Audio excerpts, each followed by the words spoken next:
W239BF Rochester. The sports leader. 95.7 FM and AM 950. The Fan, Rochester. Always live on the free Odyssey app. The Sports Bar with Danger and Battaglia. Your final once again, 32-6. The Bills over the Jets to improve to 6-5 on the season. Joe Brady passed the test with flying colors against a very good defensive unit of the Jets. Joe took advantage of his opportunity. He brought a lot of energy this week. I'll just start by saying a win is a win.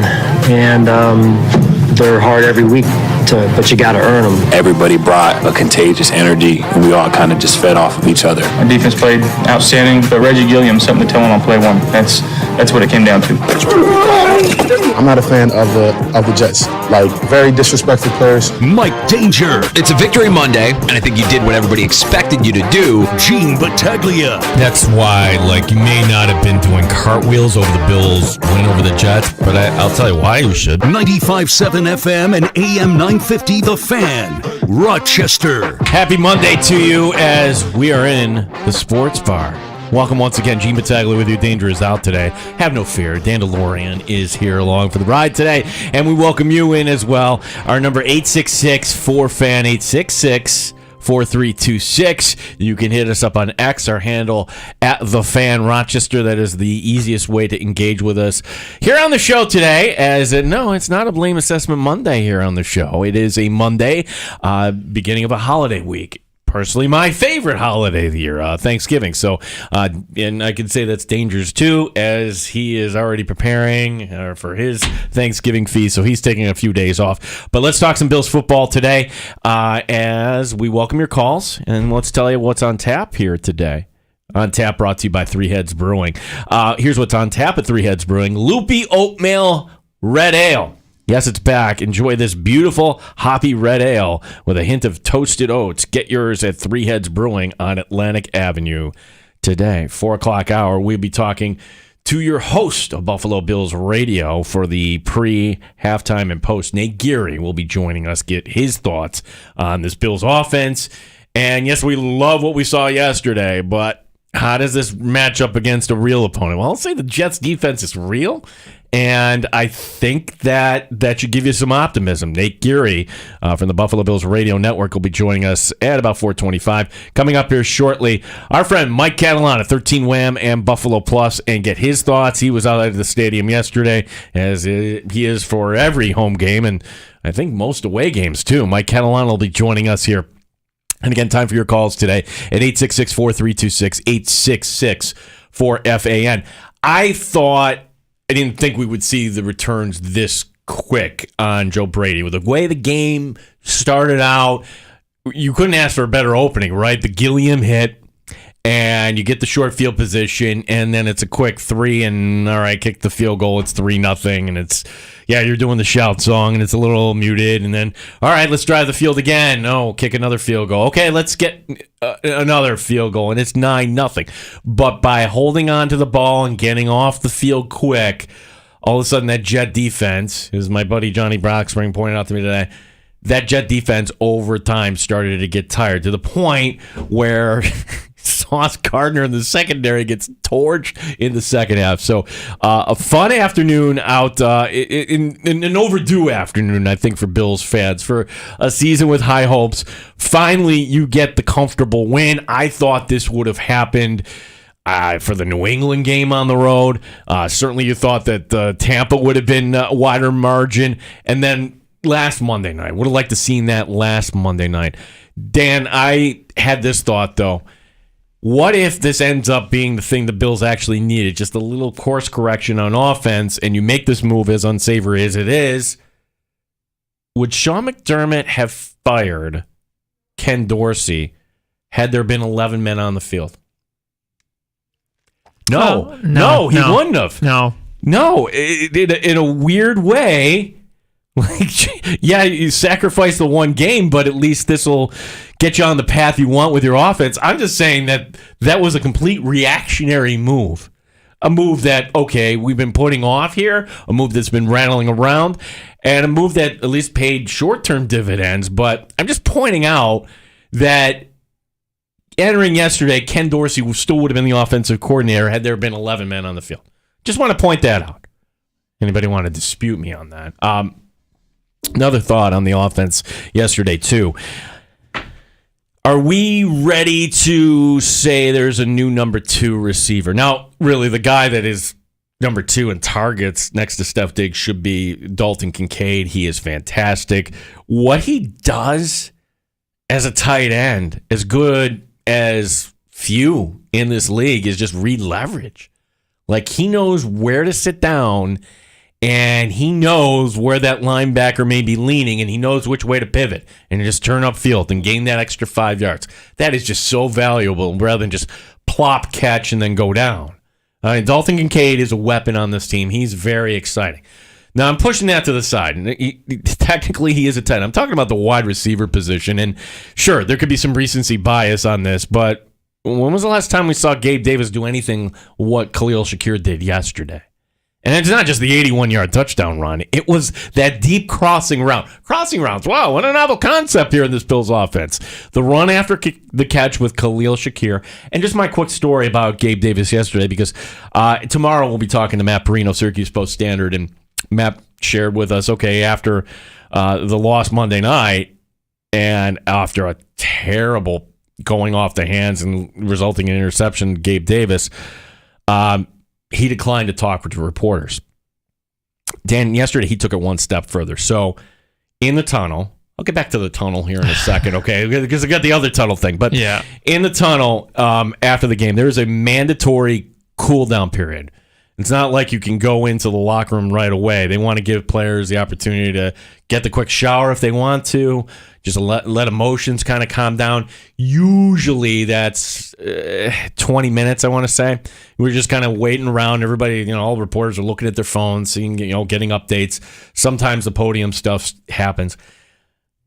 I'm just giving you the backstory here because coming out of the locker room quite often are guys that didn't dress. Practice squad players that might have been, guys that were injured. For instance, a guy that I saw again yesterday, Daquan Jones. Daquan Jones is going to all the Bills' home games, maybe the road games too. But the fact that he's there, he's making it leads me to believe that at least he's getting himself mentally prepared if he has an opportunity to come back. Milano, I can't say the same because, well, maybe Milano's been there, maybe he hasn't. I haven't seen him, but I don't think Milano's coming back. But I just want to point that out, that Daquan Jones has been around there. So Daquan Jones comes out. Well, yeah, he didn't play. He just goes in and listens to what the coach has to say, and he exits. Couple practice squad players, couple other staffers, I don't know. Gabe Davis. What? Wait, what? Yeah, Gabe Davis left the locker room right after. No shower. I got to get out of here as quick. Now, I don't know what's going on. Maybe he had some family commitments. I don't know. That's a team captain. Mm-hmm. That's somebody that you would want to talk about, hey, this offense finally got going here. Tell us about it. It's nothing to do with you, but you're making it about you and you're not making yourself available. So I know a lot of fans would be like, oh, I don't care if an athlete doesn't talk to the media.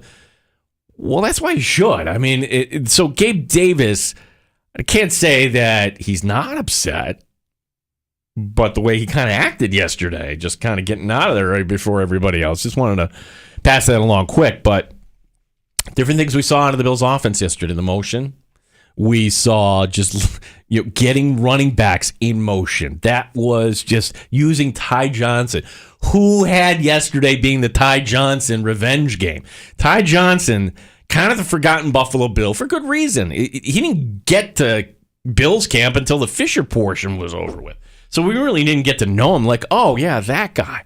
Yeah, well, the season ended last year with an injury and couldn't start with anybody on time in the spring, and how teams kind of value that stuff so much. But the Bills bringing him in, thinking he could be this third down weapon, and there it was on display yesterday, and like in a way that I think we were hoping last year that you would see Nyheim Hines used, right? Like, here he is, it's a quick dump-off pass. The pass only goes 5 yards in the air, and he's going to take the rest of the distance. Run after catch was way different yesterday. Just simple passes over the middle. Another one to Johnson going over the middle. It's just things. Just sit down, get the easy yards. And it didn't have much to do with Steph Diggs or Gabe Davis. Just 3 catches combined for the two yesterday. I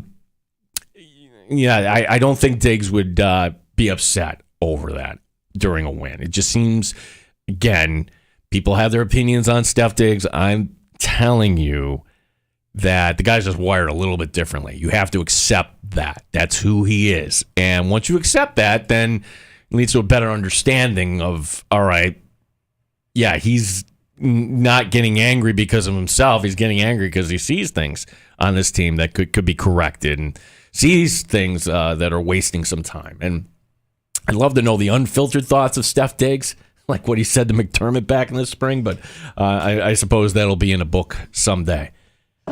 Steph Diggs, by the way, did you see what he wore yesterday, Dan?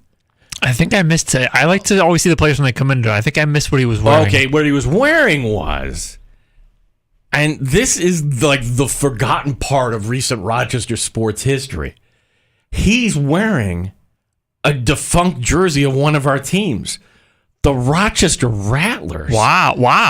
Yeah. Wow. Yeah, exactly. Like, wait a second. Now, all these internet sleuths were able to figure it out, like, because now the Rattlers, I don't even know if they still play that league. They moved to Dallas, and this would have been around 2015, 2016, and that's when things started to go south of the stadium there. It was the black jersey with the red and the white kind of piping and that big snake logo and carrying the cross there. I'm like, you're kidding me. And it was... And then, people like friends of the show writing in, like it's Brett Queener, like who played for the Rattlers, coaching down now in Penn Yan. Oh, nice. Can you imagine that? You're sitting at home, and it's not like the Rattlers are a semi-pro team. No, they were a pro team at the highest level. We just couldn't hold on to them here. I did the play-by-play for 1 year, Dan. It was in the second year of an existence of the team. And it was, 2002. And that the league was so young at that point. The Boston Cannons were a team that played in a suburban high school. Okay, well, I guess that would happen. The Baltimore Bayhawks, on the other hand, played at M&T Stadium or whatever, where the Ravens played. So I'm calling a game at the Ravens Stadium with 3,000 people in it, which, okay, this is like a misfire, and they did it for television or whatever. So Frontier Field, the first couple years for the Rattlers were fun because they would get like 7,000, 8,000 on a good night. And then one night it was really raining, and it was on some televised network, and there was a big fight before the Hamby with all the people trying to run, like, no, we can't have this. This will tear up the field. No, we got to have... Well, they played it, and it completely destroyed the Red Wing field. And the Rattlers were never... And then the Rattlers had to be the team that played... They played at Kearney after that. And I was like, okay, I think I'm done with this. But anyways, I digress. Steph Diggs, I don't know, that's a little tip to Rochester?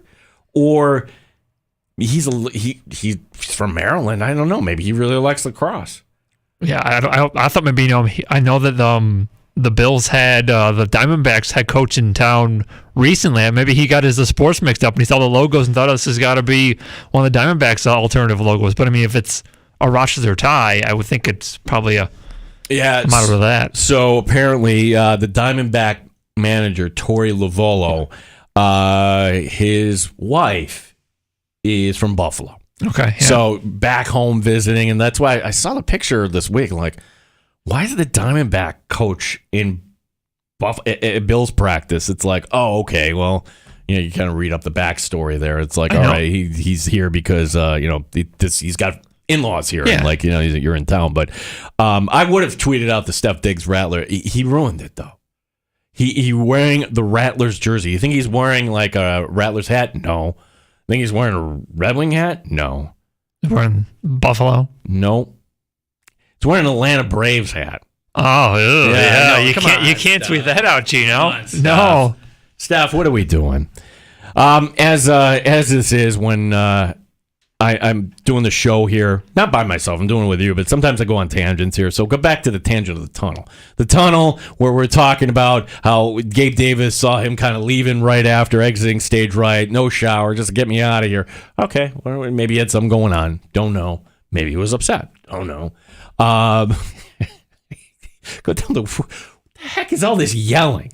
Now, that tunnel is designed for, when they built it, I don't think they kind of realized or thought it through, like, hey, we have to have an ambulance here in this tunnel at all times, and we have other kind of, gators and everything kind of coming out, it's not a place where really you should have that, much less one team, much less two teams. Mm-hmm. I don't know how many stadiums where literally the two locker rooms are right across the hallway from each other. I'm sure that was fine when they built it in 1973, mm-hmm. but today, not so much. And what ended up happening was, if you watch the game, Clemens for the Jets mm-hmm. and Dawkins for the Bills going at it the whole time. And it's, as I tell people, it's a violent sport played by violent men. Mm-hmm. We like Deion Dawkins, but when you're on the field, you have to have that mean streak. And there was a play yesterday where Dawkins, he gets pushed after the whistle, and he does that kind of belly flop and flopping around. And like, oh, wait, trying to. Well, if you watch before, he does the little sumoplex thing on Clemens. So I don't know what ended up to that, but I go down there. I'm like, oh, whenever you walk into a situation, you hear language. It's it's like, oh, what did I just kind of walk into?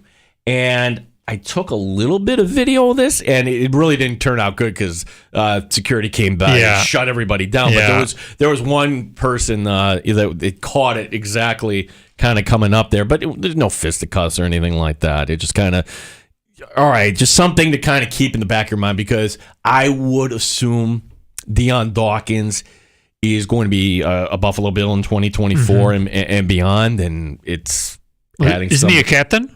Yeah. Okay. Yeah, I don't think anything like this will add a little spice here. Dawkins kind of openly saying that he's not a big fan here of the New York Jets. I'm a humble guy.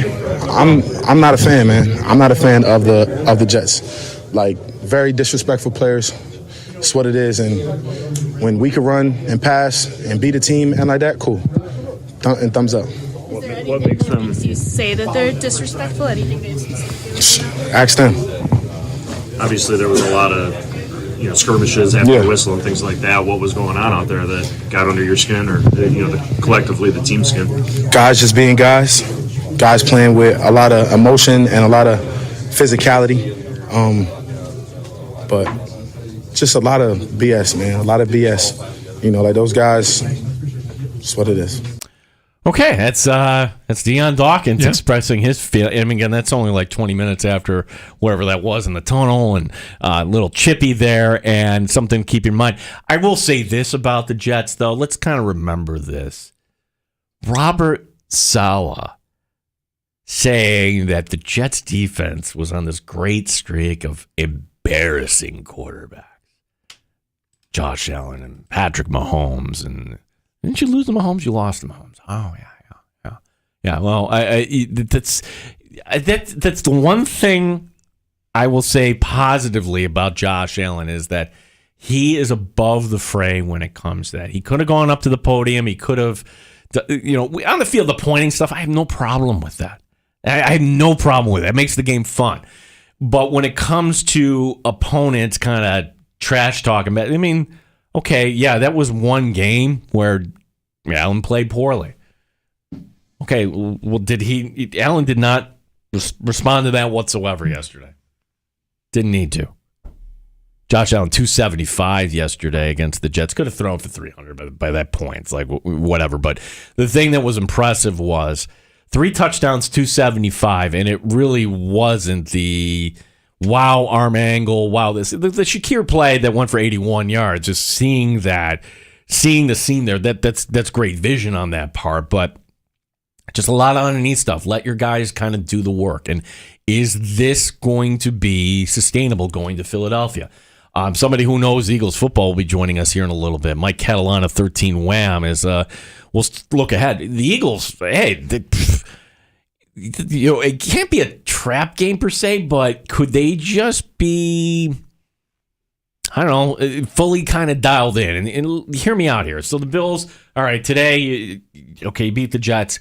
They've moved on. Trust me, the coaches have moved on. Yep. Well, the Eagles, they got a pretty big game tonight. In fact, that game that I would think has been circled for a while. The team that beat you in the Super Bowl, a team where you had, say, 3 plays going in a different direction, maybe even 2, you are the Super Bowl champions. Well, it's the measuring stick game for Philadelphia tonight. And actually, I'd like Philadelphia to win tonight over the Chiefs for that very reason, is that they're going to come in motivated. Well, would there be any letdown thinking, all right, it was the Chiefs, now we get the Bills at home? And, oh, by the way, like you've got this other thing in the middle of the week called Thanksgiving that's going to be coming up. Where, all right, and it's true for the Bills too, but for the Eagles, you're coming back on a Tuesday, and then you get Wednesday, and then you get Thanksgiving and Friday. Short week for the Eagles with a holiday kind of dropped in the middle of it there. I'm just saying it's not impossible for the Bills to go down there. Now, the question is, we're going to learn from Sean McDermott at 4 o'clock. And this might answer the question. It's not impossible, but what about Taylor Rapp? What about Dane Jackson? What about Taron Johnson? I hope Rasul Douglas was okay. He was a little slow to get up on the last play. I don't think any of the problem, but Rasul Douglas was outstanding yesterday. But if you are down 3 guys in the secondary, 3, all right, now we're getting really thick, because this isn't Tim Boyle you're going up against. It's not Zach Wilson, okay? It's Jalen Hurts. It's A.J. Brown. It's Devontae Smith. It's Swift. It's the complete package in Philadelphia. They might be missing their tight end, though. I think he's not going tonight. No, Goddard's out tonight. But I know that the Eagles' defense is just as banged up. Maybe not as much as the Bills, but I know their defense has had some setbacks as well throughout the season too. So it might be maybe a level playing field. Yeah. So we'll keep you updated there. Syracuse basketball, they are leading Tennessee. All right. Whoop-de-doo. 24-21 in the Maui Classic. We will have a scoreboard update coming up with sports. But next, 13 Wham's Mike Catalana. We'll get his thoughts on last night and moving forward, looking ahead to Philadelphia. Mike Danger off today. My name is Gene Battaglia, along with the Dan DeLorean here on the Fan Rochester. Odyssey has sports for every fan.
Sports Update. Buffalo Bills head coach Sean McDermott to speak next hour. One of the things we'll be looking for, an update in the secondary. 3 players leaving yesterday's game: Taylor Rapp, Taron Johnson, and Dane Jackson. Khalil Shakir on getting the offense in the right direction. I mean, it was fun. It felt fun to operate the way we were doing playing tonight, and my 17 was the head honcho of all that, so appreciate him. 13 Wham's Mike Catalano will join us next as we talk some Bills and Eagles. Eagles tonight playing against the Chiefs, Monday Night Football.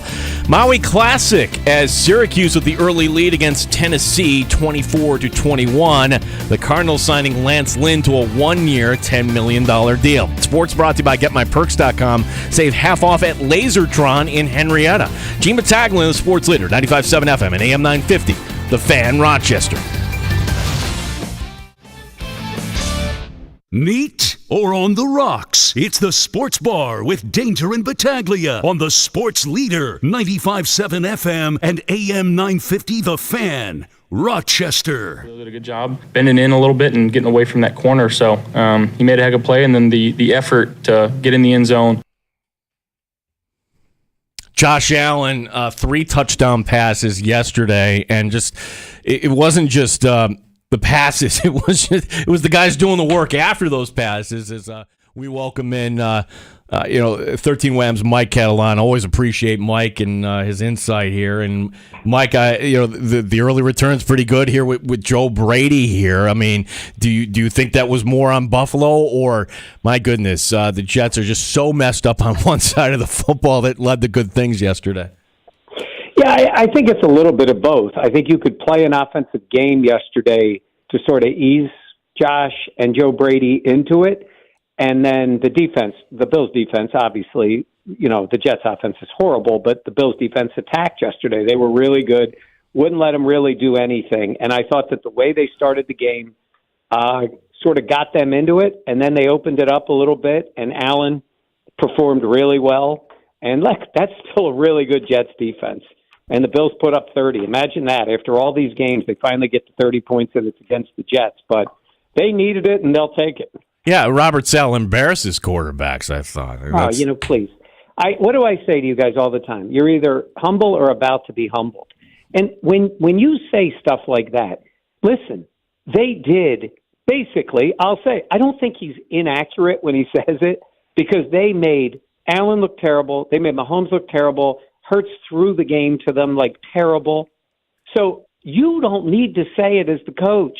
You just say, our team plays tough, we respect it, whatever. And he says it, and he's got to play Josh Allen again. And look, I'm sure they're all motivated. You guys know they hate the Jets. Like, the Dolphins are a rival, the Patriots are whatever. They hate the Jets. Like, that is a personal thing with this team. So they got him back yesterday, but Saleh, really? Like, he's done a terrible job with that team this year. Well, I mean, it's all going to be fine because they're going to figure out a way to still hang in there, and then Aaron Rodgers will come back at week 17. Yeah, Aaron didn't show up yesterday. I was looking for him. What, the game wasn't high enough profile? He wasn't hanging around? He wasn't walking around the locker room? Oh, you can go to Vegas and be at whatever club the night before as he was spotted. I guess maybe our nightlife isn't as good. Friday he's going to be down on that field, and he's going to be hanging out with Boyle, the quarterback, because he's going to want to look like the mentor. And look, what's going to happen is they're going to fall out of the race. I mean, look, for the Bills, it would be great if they knocked off the Dolphins. I don't expect it, but hey, they should take their chances with Boyle because, I mean, Zach Wilson is just lost. And so they'll take their chances. But look, the Jets are going to fall out of it quickly. The Bills are hanging in there, and the Jets have 4 wins. So if they lose on Friday, it's going to be very, very difficult. So we may not see him, rise up and play coming up in December. 13 Wham and Buffalo Plus, Mike Catalana, our guest here in the Sports Bar. Mike, I was just telling the story before he came on. Like, one of the first guys out of the locker room yesterday was actually Gabe Davis. Like, and again, I don't know if he had something going on, but you're a team captain. It's a win. Here's my question. And recency bias is a real thing. I get that. But are we ready to get more targets here to Khalil Shakir and less toward Gabe Davis? Well, I think you're seeing it. And look, Gabe Davis has been given this opportunity. And last year he did. And, what did Brandon Bean say all the time? Well, Gabe's dealing with his ankle. And Gabe's had this issue and that. And we've seen little moments like in the game against, against the Bucks, where he looked pretty good. They got him the ball in different spots. But come on, you're playing for a contract. And he's buddies with Josh Allen. And Josh gets him targets. And he's just not producing. And, Ken Dorsey did the right thing last week when he was asked about Gabe, and he said, hey, he's doing other things that help the team. Well, he's sticking up for one of his players. I get that. But come on, you got to catch the ball. You got to get open. And again, there was a miscommunication between he and Allen. Now, I guess they could all be Josh's fault. They might be. We don't really know. But that's happening all the time. So the week before, I'm in the locker room, and he didn't want to speak. He was polite enough, like he just said, I don't want to talk today. And he left. Okay, he usually talks, so it wasn't that. And he was walking out of the locker room. Again, he wasn't really a focal point of the game, but he has an opportunity this year, and he's really lost it to get paid because at the moment, unless something dramatically changes, he's not going to be back with this team next year. Oh, Mike, I'm just looking at how things have kind of evolved. And it's like, for all these injuries on defense that the building, we'll get to that in a minute, like, you almost forget, like, wait a second, Dawson Knox you're not even missing Dawson Knox with the way Dalton Kincaid has come about. So with Diggs and Kincaid and Shakir a little bit, I want to talk about Kincaid. I mean, he has, Mike, this ability just to read leverage and figure out where to sit down. It seems like he's kind of advanced here in his years. Yeah, I will say this. He gets compared to Kelsey, and I think he plays the game in a similar manner. Okay, so that's the extent. I mean, he's a rookie, and Kelsey's one of the all-time great Super Bowl champion, right? Taylor Swift, the whole thing. But he does play the game like him, and when you watch him, he moves in the zones very well, makes himself available to Josh. Like, you're going to watch Kelsey tonight, and you're going to say the same thing everybody always says. How's that guy always open? Because he finds a way to get open, and he does it. So I do think Kincaid plays like that. And the other parts of his game are coming around. Look, all these guys are big, physical people. But blocking, was never a thing that Kincaid had to do at Utah. They just told him go catch a bunch of balls. But he made a really nice block for Shakir on the touchdown, and he has at least improved in that area. They don't want him out there as a blocker, but sometimes you got to do it. So for a rookie, I think that kid has shown a lot, and I think he's the kind of guy that can be that both lifeline / weapon for Josh Allen in the middle of the field, and he's been really, really good. 13 Wham's Mike Catalana. Also catch him on Buffalo Plus with Dan and Jenna. And, where the Bills can kind of already start to prepare for Philadelphia. And Sean McDermott's going to talk here at 4 o'clock. Philadelphia's got their game tonight, so that's kind of a benefit that they're going to have the short week. But, Mike, we're going to be finding out here a little bit more. I mean, if all three of these guys are not playing here and you're going up against this offense here, where do you turn from here? Are you reaching? You're bringing up a Jamarcus Ingram? Like, what is down in the practice squad here? They can fill some of the gaps here if you're down a Rapp, down a Johnson, and down also a Dane Jackson here. Yeah, I mean, in terms of roster, I think, honestly, if Taron Johnson's not playing, I think Cam Lewis would probably be in the slot. And you change some things, right? And then, Ingram probably dressed. You got Josh Norman on the team. I think DeMar plays. He didn't play this week, but if Rapp can't play, and it's encouraging, but that doesn't necessarily mean he'll play. I mean, that was a pretty violent hit, or a big hit for him. So, yeah, not ideal, because, look, they're usually their play has been pretty good in the secondary, and over the next few weeks, though, you're going to have Jalen Hurts, Patrick Mahomes, and Dak Prescott, and you got some guys to cover. So being shorthanded in the secondary is not a great thing. This is what happens in this league, though, and I did ask Micah Hyde last night about, is it not necessarily easier, but you've had to get used to it so much.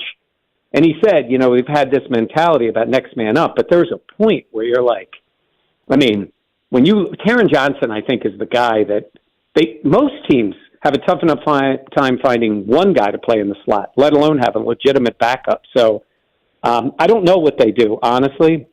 But if there's one thing Sean McDermott has always been a strength, is that team coaches up defensive backs, and they find a way. But this would be tough. Again, in concussion protocol now, that's, we just saw Terrell Bernard with an extra day come back. I don't know if they get either one of those guys back, and we don't know about Rapp, but that will make it difficult. Mike, I'm of the opinion that if the Bills find a way to take two of the next three, and again, the next three are Philadelphia, and then 2 weeks to prepare for Kansas City, and then home against Dallas. I mean, three teams that their fan bases think that they should all be in the Super Bowl, Dallas included, right? So, but if the Bills find a way to take two of the three, you could be saying, "Come on, Gene, they're not taking two of the three." And look, well, looks a lot different if they figure out the way to get the first one. Then it's a lot easier. So. Yeah. This challenge of going down to Philadelphia, it's not impossible, Mike, but how would you describe it?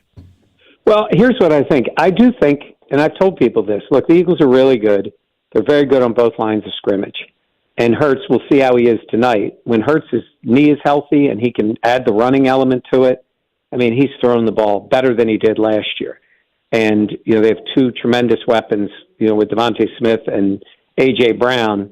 So their offense can really play. Now, their defense, you talk about injuries. Their defensive secondary, I think they've had, I'm not kidding, 13 or 14 players play in the secondary this year. It's just been crazy, in and out. They've gotten some of them back. We'll see tonight. But here's the deal on this game.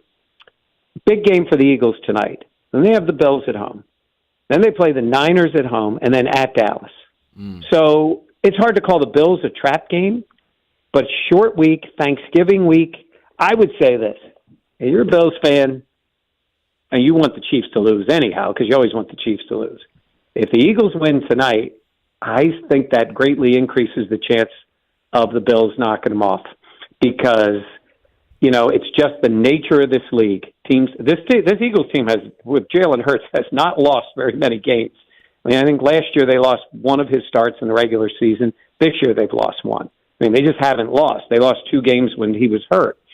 So when you look at that, you're saying, that doesn't happen very often. And they came right back and won afterwards. So it doesn't have to be coming off a win or a loss, but the Niners are looming. That's a huge game, rematch of the championship. And then the Cowboys, which could go a long way, obviously, to decide the division. So I think there's a lot of factors that play into it. Either way, I think the Bills, it's an advantage that they have a shot there. And, the Eagles' defense, the D-line is good. They struggle at linebacker, and they're all over the map in the secondary. So we'll see how they do tonight, but their offense is legit. So that will be the challenge, is the Bills' defense trying to keep them to in the 20s, because they've been scoring pretty well this year. Mike, I want to say Philadelphia is going to win tonight. In fact, I did say, but then I'm thinking, well, I don't know. I don't know if you knew this or not, but I heard a pop star is going to be there tonight, and the Chiefs tight end is going to want to show off for her again. So it's Chiefs tonight, right? Do we think he does? He's going to play better because Taylor Swift's there? So who was he playing for with all the other games when he caught crazy amount of passes? Yeah, that's what she's an Eagles fan, right? Right, she grew up with the whole house in Philadelphia. That's yeah. So she's an Eagles fan. So the thought is she's trying to distract Travis to set it up for the Eagles to win the Super Bowl, which would be very Philly of her. So let's see. This is a good night for her to do the whole fake, I'm rooting for the Chiefs, but behind she's probably thinking, go Birds. Mike, on Buffalo Plus this week, we have a mystery here, and I'd like to learn more. Okay, what? Why would Steph Diggs wear a Rochester Rattlers jersey? What is the backstory on that? I think it's kind of a cool looking jersey. I don't know if there was. I think he probably liked the Rattlers thing. Who knows? Well, Steph's a fashion guy. It's a cool looking jersey. So, you never know with Steph. You never know what he's going to come up with. The guy is, he's very much into fashion, and I guess the Rattlers are fashionable. retro Rattlers. I guess so. Yeah, like can we bring them back? I should know this. Are they still in existence down in Texas? I don't even know, but not sure now. I mean, look, we have a tough enough time keeping track of all of our own teams. Right. Right. By the way, I thought when you were saying about Buffalo Plus and the mystery here, I thought you were saying, last night Dan Fates admitted he was wrong.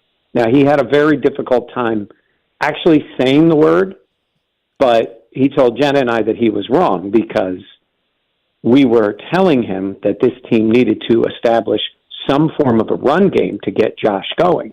And he was forced to admit that Jenna and I were right and he was wrong. And for him, that's a very difficult thing for him to do. He's one of those guys that will not admit that he was wrong, just pivot off it and just try to distract you. So and somehow he'll take credit for it. Now, we literally have a coffee mug that you can buy, a Buffalo Plus mug that says Dan was right, Dan was wrong. I think he forgets that the one side says Dan was wrong. He was wrong. So, I thought that was the big mystery because that has never happened before on the Buffalo Plus YouTube channel. But he admitted it. But they did need it last night, right? He says to me, "Are they a running team?" We were laughing. No, but it's nice to have that identity. It's nice to be able to do that. You'll see Kansas City run it tonight. You'll see the Eagles run it tonight. Yeah. They're not running teams, but they can run. And it's good to see the Bills do it. It's good to see them have a little bit of that. James Cook looked good. So Ty Johnson, here we go. Ty Johnson, who had the Ty Johnson revenge game? How do we miss that, Mike? Yeah, I mean, look, it's against the Jets, so I guess, I don't know. There's sometimes you look and you go, oh, that's right, he played for them. Though it seemed to be a big deal, and for his teammates, like they were all in on it. And like I said, they don't like the Jets, especially Diggs. If you hear him, if anybody tries to give any credit sort of to Sauce Gardner, he's not living for that. He does not like it. And Diggs usually doesn't react like that, but yesterday he got body slammed, and that was a feisty game. Deion fighting in the tunnel. Like, there was a lot going on. Yeah, I want to give Diggs credit too, Mike, on that play where he's getting body slammed, and he could have easily gotten back up and taken a little punch or something like that, and then then it's offsetting. No, he was smart enough to just, all right, that wasn't good, but I'll take the 15 yards. Thanks very much. By the way, that needs to be evaluated just in general in the NFL, because a guy will do something just atrocious to another player, and then there's some sort of retribution, and that would have been a perfect case because his teammates jumped in.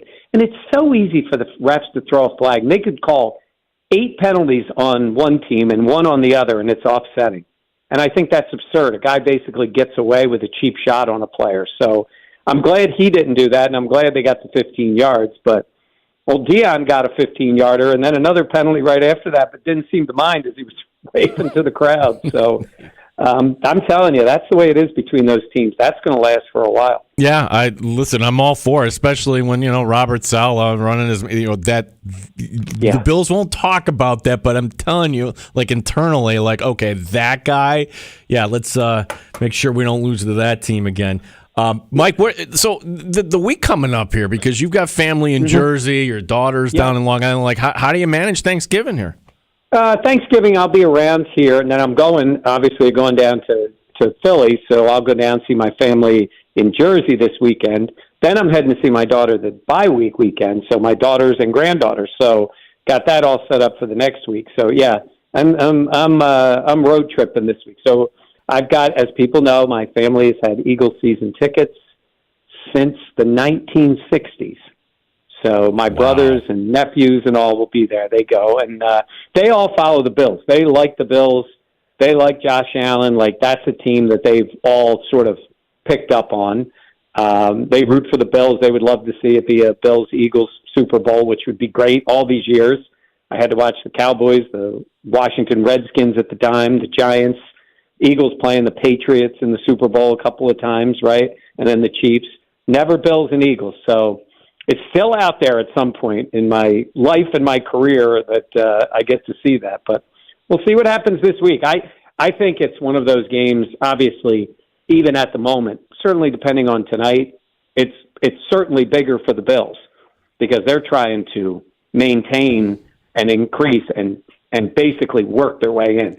Eagles are in a very good spot, obviously, to be in the playoffs, still in a very good spot to win the division and maybe number one seed. But it's definitely a big game for both teams, but bigger for the Bills, I think, next week. Mike, I've never asked this, and I'm going to do it right here on the air, but just to draw the analogy to Danger, and Danger's not here today, but Danger came to town, early 2000s and thought, okay, I'll work here a couple years in Rochester, and then I'm going to take off, and then here he is, like, wow, I like it here. Is that the same thing with having you went to Ithaca, Binghamton, up here? Yep. I'm sure that wasn't the plan here, but at what point did you say, you know what, it's not so bad up here?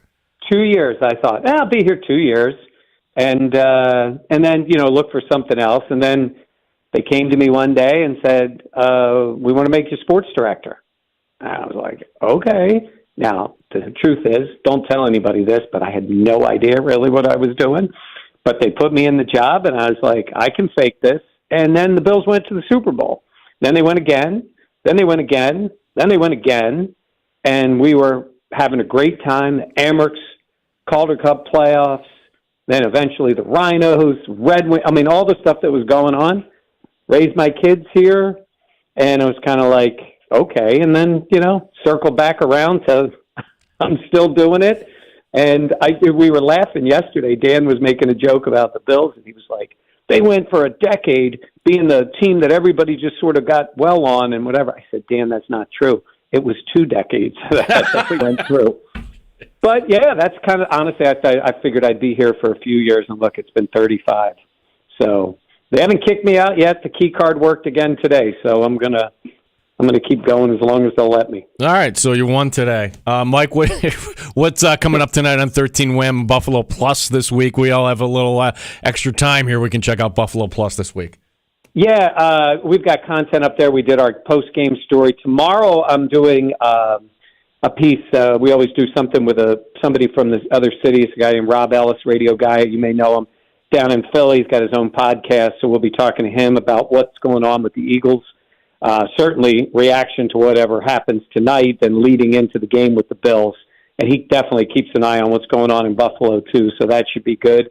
And then we'll do our podcast again on Wednesday, get you ready for it. And then actually Fates and I are heading down to Philly for this weekend. And we'll have reports from down there, too. So it'll be a fun week, a holiday week, and lots of football, and the Bills and Eagles, and everybody is still in the race, and so it should be a lot of fun. Make sure you get Fates on camera, just completely isolated, saying, I was wrong. Yeah, it's pitiful to watch him. He just can't. He can't spit it out. But, we all know the truth, right? And by the way, they wanted Aaron Nola, too, and they didn't get him, so he was upset about that. Well, but Steph Diggs wore the Braves hat yesterday. That's why I'm like, I couldn't give it like an A+ rating with the Rattler jersey. Like you got to ruin it wearing a Braves. You know what though? He wore the Braves hat, dropped a couple of passes yesterday. All I'm saying. Good point. Thanks, Mike. Happy Thanksgiving, bud. You too, Gene. Take care. 13 Wham, Mike Catalana, also Buffalo Plus here on the Sports Bar. As it's. Gabe Davis might be it here, Dan. The more I think about this, that what you saw yesterday is just kind of the reality that that's the way the Bills' offense should look. You're going, and yes, the Jets are a mess right now, but not their defense. Mm-hmm. Not their defense. So that defense is still sound. They have playmakers. They have guys that can get to the quarterback. And the Bills put up 32. Well, you kind of said it that, like you said, like they kind of wore down, and then eventually they kind of broke free with Khalil Shakir going for that big touchdown score. So maybe it was just they just kind of ran out of gas, and the Bills kind of got back in the rhythm. Yeah, I hate to say it. Complimentary football. Stop! I knew you were going to say that, Dan. That was like a Zach Wilson. Here it is. Oh, I threw the pass. Gene read it the whole way. Intercepted. And I high-stepped into the end zone. I've got takes coming up here. One from college football, more Bills takes. We can get to this fantastic Chargers audio, too. Mm-hmm. It was just delightful. We have time for your calls on the other side, too. Our number, 866-4FAN. 866-4326. As Mike Danger is off today. Danger is home getting ready for Thanksgiving. Like, this is his Super Bowl, having lots of family over, so he spends the time preparing. You said he's baking, right? I just do that to Neil. Like, I said that on the air. I heard. Well, no, but he actually thought I was being serious. Like, oh, you're getting ready to bake. Like, like if you're, somebody that, that's does he have an apron too? That's a chef. Is he a Mike Danger apron? Yeah, you call like a chef a baker. I don't think so. So, yeah, Danger will be back next Monday. But meanwhile, we'll have Nate Geary coming up next hour, too. Nate Geary, Buffalo Bills Radio Network. We'll talk some more Buffalo Bills football. My name is Gene Battaglia, along with the Dan DeLorean, here on The Fan Rochester. Odyssey has sports for every fan. Keep up with your favorite teams from across the country and get the inside.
W239BF Rochester, the sports leader. 95.7 FM and AM 950, The Fan, Rochester. Always live on the free Odyssey app. The Fan, Rochester, sports update. Head coach Sean McDermott will speak to reporters coming up later this hour. 3 players we want updates in the secondary for, all of them leading yesterday's game: Taylor Rapp, Dane Jackson, and Taron Johnson. Leonard Floyd had 2 sacks yesterday. He says the offense, getting things early, helps. Yeah, it was very important, the offense going out and getting us a comfortable enough lead to where we can just rush.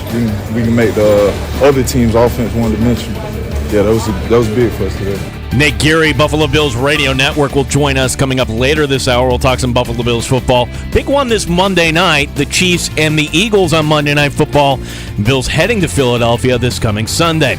Baseball, the St. Louis Cardinals signing Lance Lynn to a 1-year, $10 million deal. Maui Classic, Syracuse trailing Tennessee 38-33. Gene Battaglin, the sports leader, the Fan, Rochester. The Sports Bar with Danger and Battaglia. Your final once again, 32-6. The Bills over the Jets. Improved to 6-5 on the season. Joe Brady passed the test with flying colors against a very good defensive unit of the Jets. Joe took advantage of his opportunity. He brought a lot of energy this week. I'll just start by saying a win is a win. And they're hard every week, but you got to earn them. Everybody brought a contagious energy, and we all kind of just fed off of each other. Our defense played outstanding, but Reggie Gilliam something to tell him on play one. That's what it came down to. I'm not a fan of the Jets. Like, very disrespectful players. Mike Danger. It's a victory Monday, and I think you did what everybody expected you to do. Gene Battaglia. That's why, you may not have been doing cartwheels over the Bills' win over the Jets, but I'll tell you why you should. 95.7 FM and AM 950, The Fan, Rochester. Rochester's only daily sports talk show. We welcome you back in. Gene Battaglia with you. Danger is home baking. It's Thanksgiving, his Super Bowl coming up. Dan DeLorean along for the bride today. Once again, thank you to everybody who came out to Three Heads Brewing on Friday. It was, boy, oh boy, outside of our draft shows, that might have been the best one because so many people came out to debut the new Nighthawks Hazy IPA. It was delicious. Rave reviews on that. And a lot of people want to thank, in no particular order, Linda. Good to see Yacht Rock John was there. Johnny Boxspring was there. The Gordon family came out. Lots of our regulars came out to see us and met some new people too. So it's a lot of fun. And you've heard us talk about these shows. And the next one coming up is going to be, it's the easy way to remember this is, okay, when's the next big Bills game? Chiefs week. So December 8th, Friday, December 8th will be our next Friday Football Talk Live at Three Heads Brewing, right in the neighborhood of the Arts. So, hang out with us. We can share a cold one. Maybe a winner or two. Did you really do it to me? Do you know, trying to keep me on my toes, and now I got to search for this one? We can share a cold one and maybe a win or two. Come on, Dan DeLorean. I should be more. Yeah. It was a late night for me last night, so I'm tired. Late night for you? Oh, yeah, that's right. The Vikings went back to being the Vikings. Thanks, Gino. Yeah, well, look, you should be very happy with the way this team is playing with Josh. I'm hoping that this loss is good adversity for them, since it was all about the Pastronaut, and they beat Atlanta and they beat the Saints, and now they got to face Russell Wilson, and I'm hoping that they come back next Monday.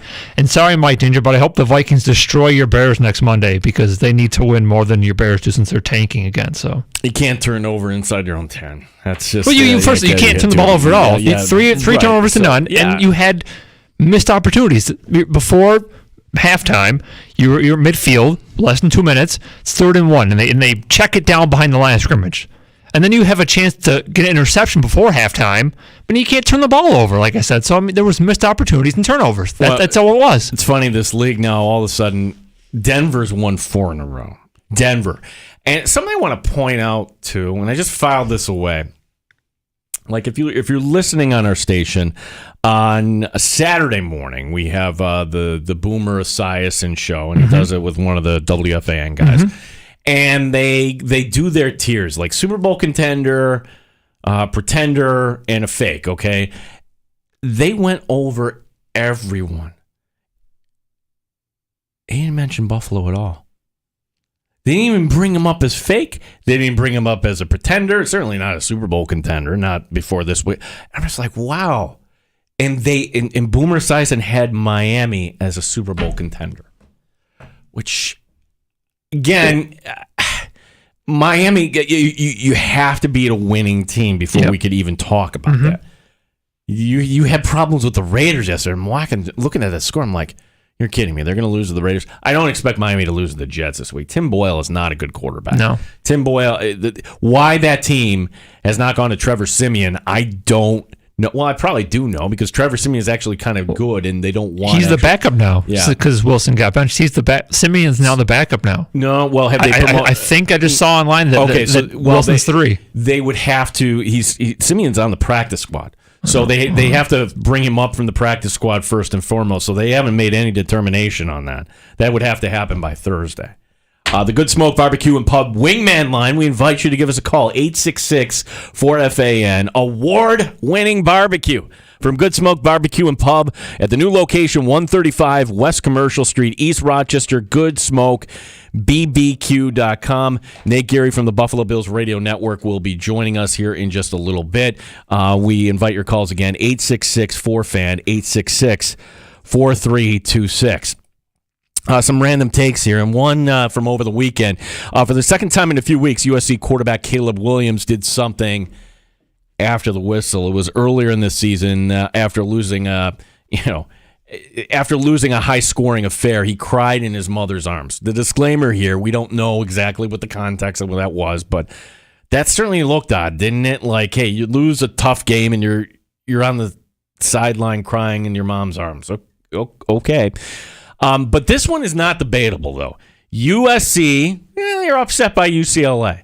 And Williams, after the game, declining to speak to reporters after the loss. Look, if you're the quarterback, you have to be the spokesman, period. And I know some people want to grade it on a curve. Well, he's in college. No, it's a different world now, folks. He's getting paid. He could be like the number one overall pick. But it's this behavior that's going to say to teams, I don't know. It's the NFL. Here's the thing about the NFL. Things are not always great. In fact, more often than not great. And you can't hide when it's not great. Kind of immature, if you ask me. And like maybe he grows up at some point. Sidebar. In the NFL, all starting quarterbacks, so the guy who gets the bulk of the work, must talk post-game. If not, they are fine. I also blame Lincoln Riley here. Riley has to explain to Caleb Williams that, hey, you need to do this, that NFL teams are going to be watching here. 866-4FAN. Who do we got on the phone? It was maintenance, engineering, so we're good. So maintenance wants to talk. What does maintenance want to talk about? I was just told that my levels were a bit hot. There we go. Yeah, so that goes over everybody's head. Yeah. There. So it sounds you sound good to me. Thank you. What is not hot is Rex Ryan. Although, all right, here was Rex Ryan this morning on Get Up, and we'll have the Brandon Staley audio here too in a little bit. So Brandon Staley, another loss where literally, like, the Chargers invent new ways to lose. And their defense sucks. At least for the Bills, that was one of those games like, I don't know, going across the country, late December, I don't like this matchup. Oh, no. I like this matchup. Yeah, I do too if you're a Bills fan. Yeah, I like this matchup. So Rex Ryan absolutely going off on Brandon Staley this morning. This is courtesy of Get Up on ESPN. I think he should go back in Division III football where he belongs. Look, this guy, look at his resume, man. I mean, I'm sorry. Dude comes in there, 1 year coordinated a team that my wife could coach. All right, with Aaron Donald, all those guys. Stop it. Been around like, give me a long time. Oh yeah, and trust me, she'd do a hell of a lot better job than this guy's doing with this defense. They're the second highest payroll in the National Football League on defense, and they're the second worst. Like, this team is atrocious, and you got a Hall of Fame quarterback, dude. Ridiculous. And by the way, you're right, Nick. I mean, Jordan Love, there's still a lot of questions about this kid. Is he an NFL, quarterback and all that? He looked like Aaron Rodgers, Brett Favre, Bart Starr, and all the other Packers, man. Forget it. This dude, And so Rex going on there. The thing that kind of stuck with me, go back to Division III. I hate that for a few reasons, right? Like you're looking down on everybody here. But the thing was that Staley, let's be honest, he was carrying the torch for Division III. If you're not familiar with his story, John Carroll, defensive coordinator, and he's just doing every camp in the world possible in the offseason to network. Doing what like a 20-something-year-old coach should be doing. And he gets a break, and through a different, he gets hired in Chicago, and then all of a sudden the coaching carousel begins, and somehow he ends up on the LA Rams staff, and then he just takes a spot across the street there for the Chargers and becomes their head coach. Like, he's out of central casting, basically. It looks the part, but maybe not all there. And that's the part that bothers me, is because in Division III right now, there are a lot of good coaches that could make the jump up, that could, go to Division I, that could go work on an NFL staff. And now we're just going to be making this like a punchline because Brandon Staley is way in over his head. Brandon Staley, we have audio from Brandon Staley here. And if you missed this, there's one thing as a head coach you can't do, and that's lose your cool in the postgame. I have full confidence, like I've told you, and like I've told you from the beginning, I have full confidence in our way of playing. Full confidence in myself as the play caller, in the way that we teach, in the way that we scheme. Full confidence in that. We got to bring this group together and do it consistently, okay? And that's where it's at. So you can stop asking that question, okay? I'm going to be calling the defenses, okay? So we're clear. So you don't have to ask that again. The follow-up, and I appreciate the follow-up from the other reporter. Do we have that, Dan? Or like where basically he says, I'm not here. What we're asking these questions because, fans want to know. Trying to gently remind Brandon Staley what the role here of the reporters are. It's, hey, fans can't ask you the questions directly, so we're kind of doing it on their behalf. I'm not here to talk to the fan base. I'm here to talk to my players, the locker room. Ooh. I know that we give ourselves a chance to win every single week with the game plans that we have, okay? And we have done it here. You guys act like we've never played good defense. That's not the truth. That's not the truth. You act like we haven't made any improvements. Today, in the run game, we played outstanding. We're rushing the quarterback well. What we got to do a better job of is in the passing game. And that's where our full attention is, and it's where it will continue to be. There were a lot of other things that caused us to lose today. It certainly wasn't our defense. It was the way we played as a team. We didn't play well enough on the red zone on offense. We dropped too many passes. Okay, we gave up a few killer sacks. Okay, we did this as a team. Stop making it about one unit, because that's not what happened out there today. Our team lost, and I am fully responsible for it, and I take full responsibility. But we lost as a team today, and that's the storyline. Well, at this moment, Brandon Staley still has a job. How is he still a head coach in this league? He still has a job. Yeah, I love it. Like, hey, that run defense. You allowed 325 yards to Jordan Love. It's not good. No. No, and I get it. The one receiver dropped a ridiculously easy one, and the thing about who is it? Jefferson, Quentin Johnson. Quentin Johnson. Like defending Quentin Johnson. Well, he had a really good training camp. Dude, it's week 11. He had a good training camp. Oh gosh, Staley. You just wrecked this for every Division III head coach that wants to take this path. You could have been the guy that says, hey, there's a lot of talent over here too. Let's look it over here, because you know what the work we're doing, some may say it's actually harder because we don't have the resources as other guys, so we got to kind of make do. You blew it for everybody. Just a quick sidebar on Brandon Staley, his last game in Division III. He lost to St. John Fisher College. John Carroll. It was a playoff game. And a friend, now I can call him a friend, Nathan Golian, wide receiver for Fisher, had a big day that day. And he ended up doing color. We do the games here. That kind of joke with him. Like, because everybody, you're in athletics or, it could be anything. You could be just a normal guy, but you think back to those games in high school like, oh my gosh, that game we lost. Sometimes you wake up in the middle of the night thinking, oh my gosh, that one we lost. It could be a softball game, that one we lost. I joke with him, Nathan, who had the big game, the Fisher receiver, like, do you think Brandon Staley wakes up in the middle of the night and says, Nagolian, Why can't we cover Nagolian? Maybe that was the thing. Like, he couldn't figure out a way to cover Nathan Nagolian at St. John Fisher. Why did we think he would be a good head coach in the NFL? It's too bad the Chargers aren't playing in Buffalo, and you could go to his press conference post-game, and you could ask him that. I think I would want. I've never been to a press conferences like that. You should fly out to L.A. just for that Bills game, just to ask him that one question post-game. Just ask Staley that question post-game. Where do the Chargers kind of go from here? That guy has to go. He's done. It's not. They were looking for their own version of Sean McVay. That is not it. How do they put up? I know it was 2 different games, but they played Detroit last week and they put up almost 38 points or something, and they scored lost 13, 16 points, whatever it was, 20, whatever. Yeah, and the thing where he's talking about the run defense, they gave up 200 yards on the ground last week to the Lions. When you can't win that way, okay, well, we fixed the run defense this week. It doesn't matter if teams are moving the ball at will on you. And Aaron Jones went out early in that game, he got injured. So who was running the ball? Dylan? Dylan's not a big back. No, they didn't even need Dylan. They were just moving it through the air. Oh. That's all it was. And it's like Packer fans are like, wow.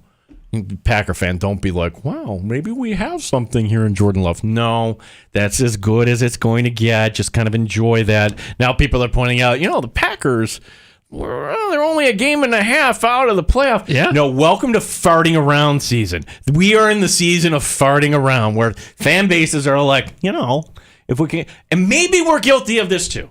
We talked to Mike Kettle on a 13 win, and right now the Bills are officially farting around. They're the 8th seed, which means they take the top 7. Sorry.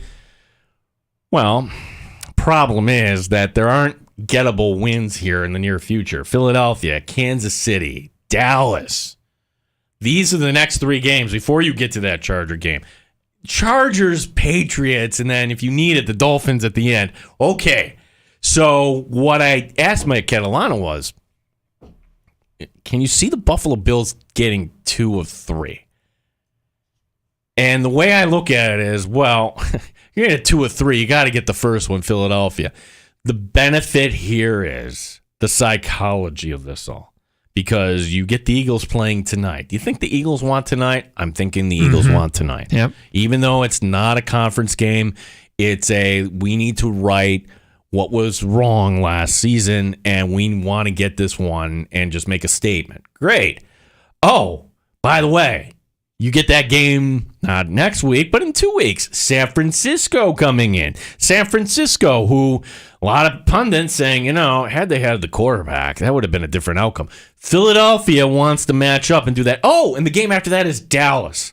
So of the next 4 games, Kansas City, Buffalo, San Francisco, Dallas, which one is the one you think they would be the least likely to get up for? Buffalo, but also look at it like conference games. Like Buffalo really doesn't impact the Eagles because they're an AFC opponent, where the Niners, the Seahawks, the Cowboys, all these NFC teams to kind of factor in. And remember, the Eagles are still fighting for the top seed overall too. So, and if they falter down the stretch, we're going to have Man Campbell and the Lions, the top seed in NFC. Man Campbell, not Dan Campbell. Yeah. I think he's the man. Man Campbell. Yeah, no, that was boy. I did not text Danger yesterday just because because he's busy. He's busy. He's busy. I don't want to be like honestly, like I'm watching the end of that game. I'm like, oh no, they left all the Bears. If you're not familiar, the Bears played a great game yesterday, and yeah, but you still left time up on the clock at the end, and that's the way this game is played now. It's almost like it's the NBA, where not only you got to score at the end, but you got to score to make sure that the other team doesn't get the ball at the end. And for the Buffalo Bills yesterday, they didn't get to that point, but for the Chicago Bears, they gave Detroit, and Detroit, they're really good at this. They did this against the Chargers 2 weeks ago, where they just basically ran out the clock at the end, made sure they got the kick at the end. Okay, sorry, you're not getting it back. They did it again yesterday to the Bears. Like, okay, we're going to run this in. Sorry, I have a little bit of time. Well, Chicago had a chance at the end, and they went and fumbled the ball into the end zone. But that was comical. Yeah. But it was not. They didn't have any timeouts or anything. I should have known Minnesota was going to lose based off of that alone, because the Bears were up 12 with 4 minutes to go, and they blow it. I should have known right then and there we were done. Dan, you raise your expectations when you really, really shouldn't. Yeah. You really, really shouldn't as a fan. I'm trying to help you. Well, I figured they were going to lose, but I just thought it would be, not as devastating a fashion. But I mean, I guess Can I tell a quick Dan Go ahead. story? So, like last week in the sports bar, it was we had why do we have this NHL game mid after? Oh, that's right, we have an afternoon game because it's actually not taking place here. It's over in Sweden. It's Ottawa and Global Detroit. series. Yeah, and so like I look at the score after first. Let's look it up. Oh, Ottawa's up 3-0. Oh, hey, Dan's an Ottawa fan, big time Ottawa fan. So big that like he's featured on the Twitter page there. And Dan, how you expect? No. Like, Dan, why are you not like happy? Your team's up 3-0. You know what happened last time they played Detroit? They blew a 3-0 lead. I don't like this. Dan, you're up 3-0. Everything's going to be fine. It was actually 4-0, but okay. Well, it was 3-0 when I told this story, and ended up going to 4-0. What ended up happening, Dan? They blew it. Yeah, they did, and thank God for that guy in overtime with 2 seconds to go, or else they would have lost in the shootout. But that's typical Dan. Like, you're just... I'm used to it. I'm used to the letdown. I'm used to being disappointed with my team. So, I mean, look at all my teams. The Mets let me down. The Vikings let me down. And thank goodness for the Sens playing in Sweden. They've won, but they usually let me down too. So Sean McDermott's talking right now, and we got a little bit of an update. Breaking news here. Oh, you have breaking news? I should have known you were going to that. Ow! It really hit me. I didn't know it was coming back that far. So, about Dawson Knox. It's almost like we forgot that Dawson Knox was on this team, right? Because when he went out, entered Dalton Kincaid, and you're like, wow, Kincaid's like really good, and you just kind of forget about Dawson Knox. It'd be good to have a second tight end, though, right? Dawson Knox is eligible to return to IR. Sounds like he's not. McDermott's saying it doesn't seem like he's in a place to do so right now. So with that wrist injury. Other things, Dane Jackson, Taron Johnson in concussion protocol. Micah Hyde and Cam Lewis are day-to-day. So Hyde got hurt in there, and so did Lewis. I had no idea. My goodness.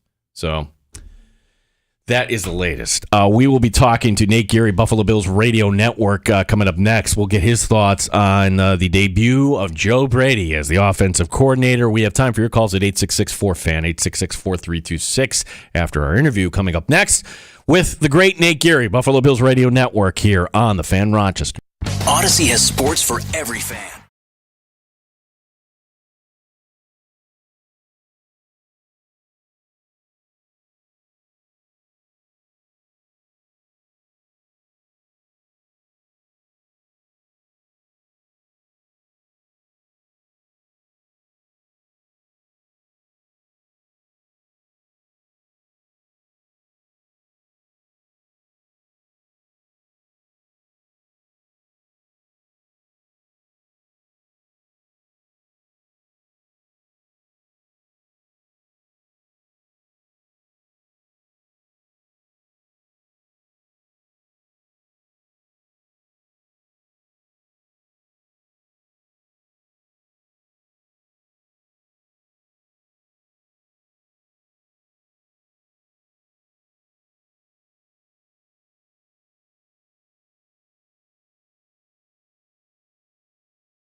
update. Well, Dane Jackson and Taron Johnson are in concussion protocol. This according to head coach Sean McDermott, who just spoke. Micah Hyde has a stinger.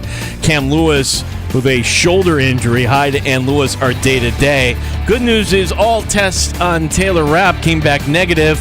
Rapp may even be able to play coming up in the next game in Philadelphia on Sunday. Khalil Shakir on getting the offense in the right direction. I mean, it was fun. It felt fun to operate the way we were doing playing tonight, and our 17 was the head honcho of all that, so appreciate him. Nate Geary, Buffalo Bills Radio Network, will join us next year in the Sports Bar. The Eagles, they're on Monday Night Football tonight taking on the Chiefs. Maui Classic, 5 minutes to go. Syracuse is trailing Tennessee 57-50. St. Louis signing Lance Lynn to a one-year deal. Gene Battaglia in the Sports Leader, the Fan, Rochester.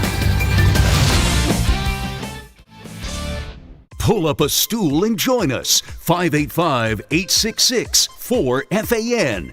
866-4326. The Sports Bar with Danger and Battaglia on the Sports Leader, 95.7 FM and AM 950, The Fan, Rochester. It's cool to get back on the Buffalo Bills track. Like, this is what y'all are used to, so this is what we're used to as well. It feels good. Deion Dawkins, thank you very much.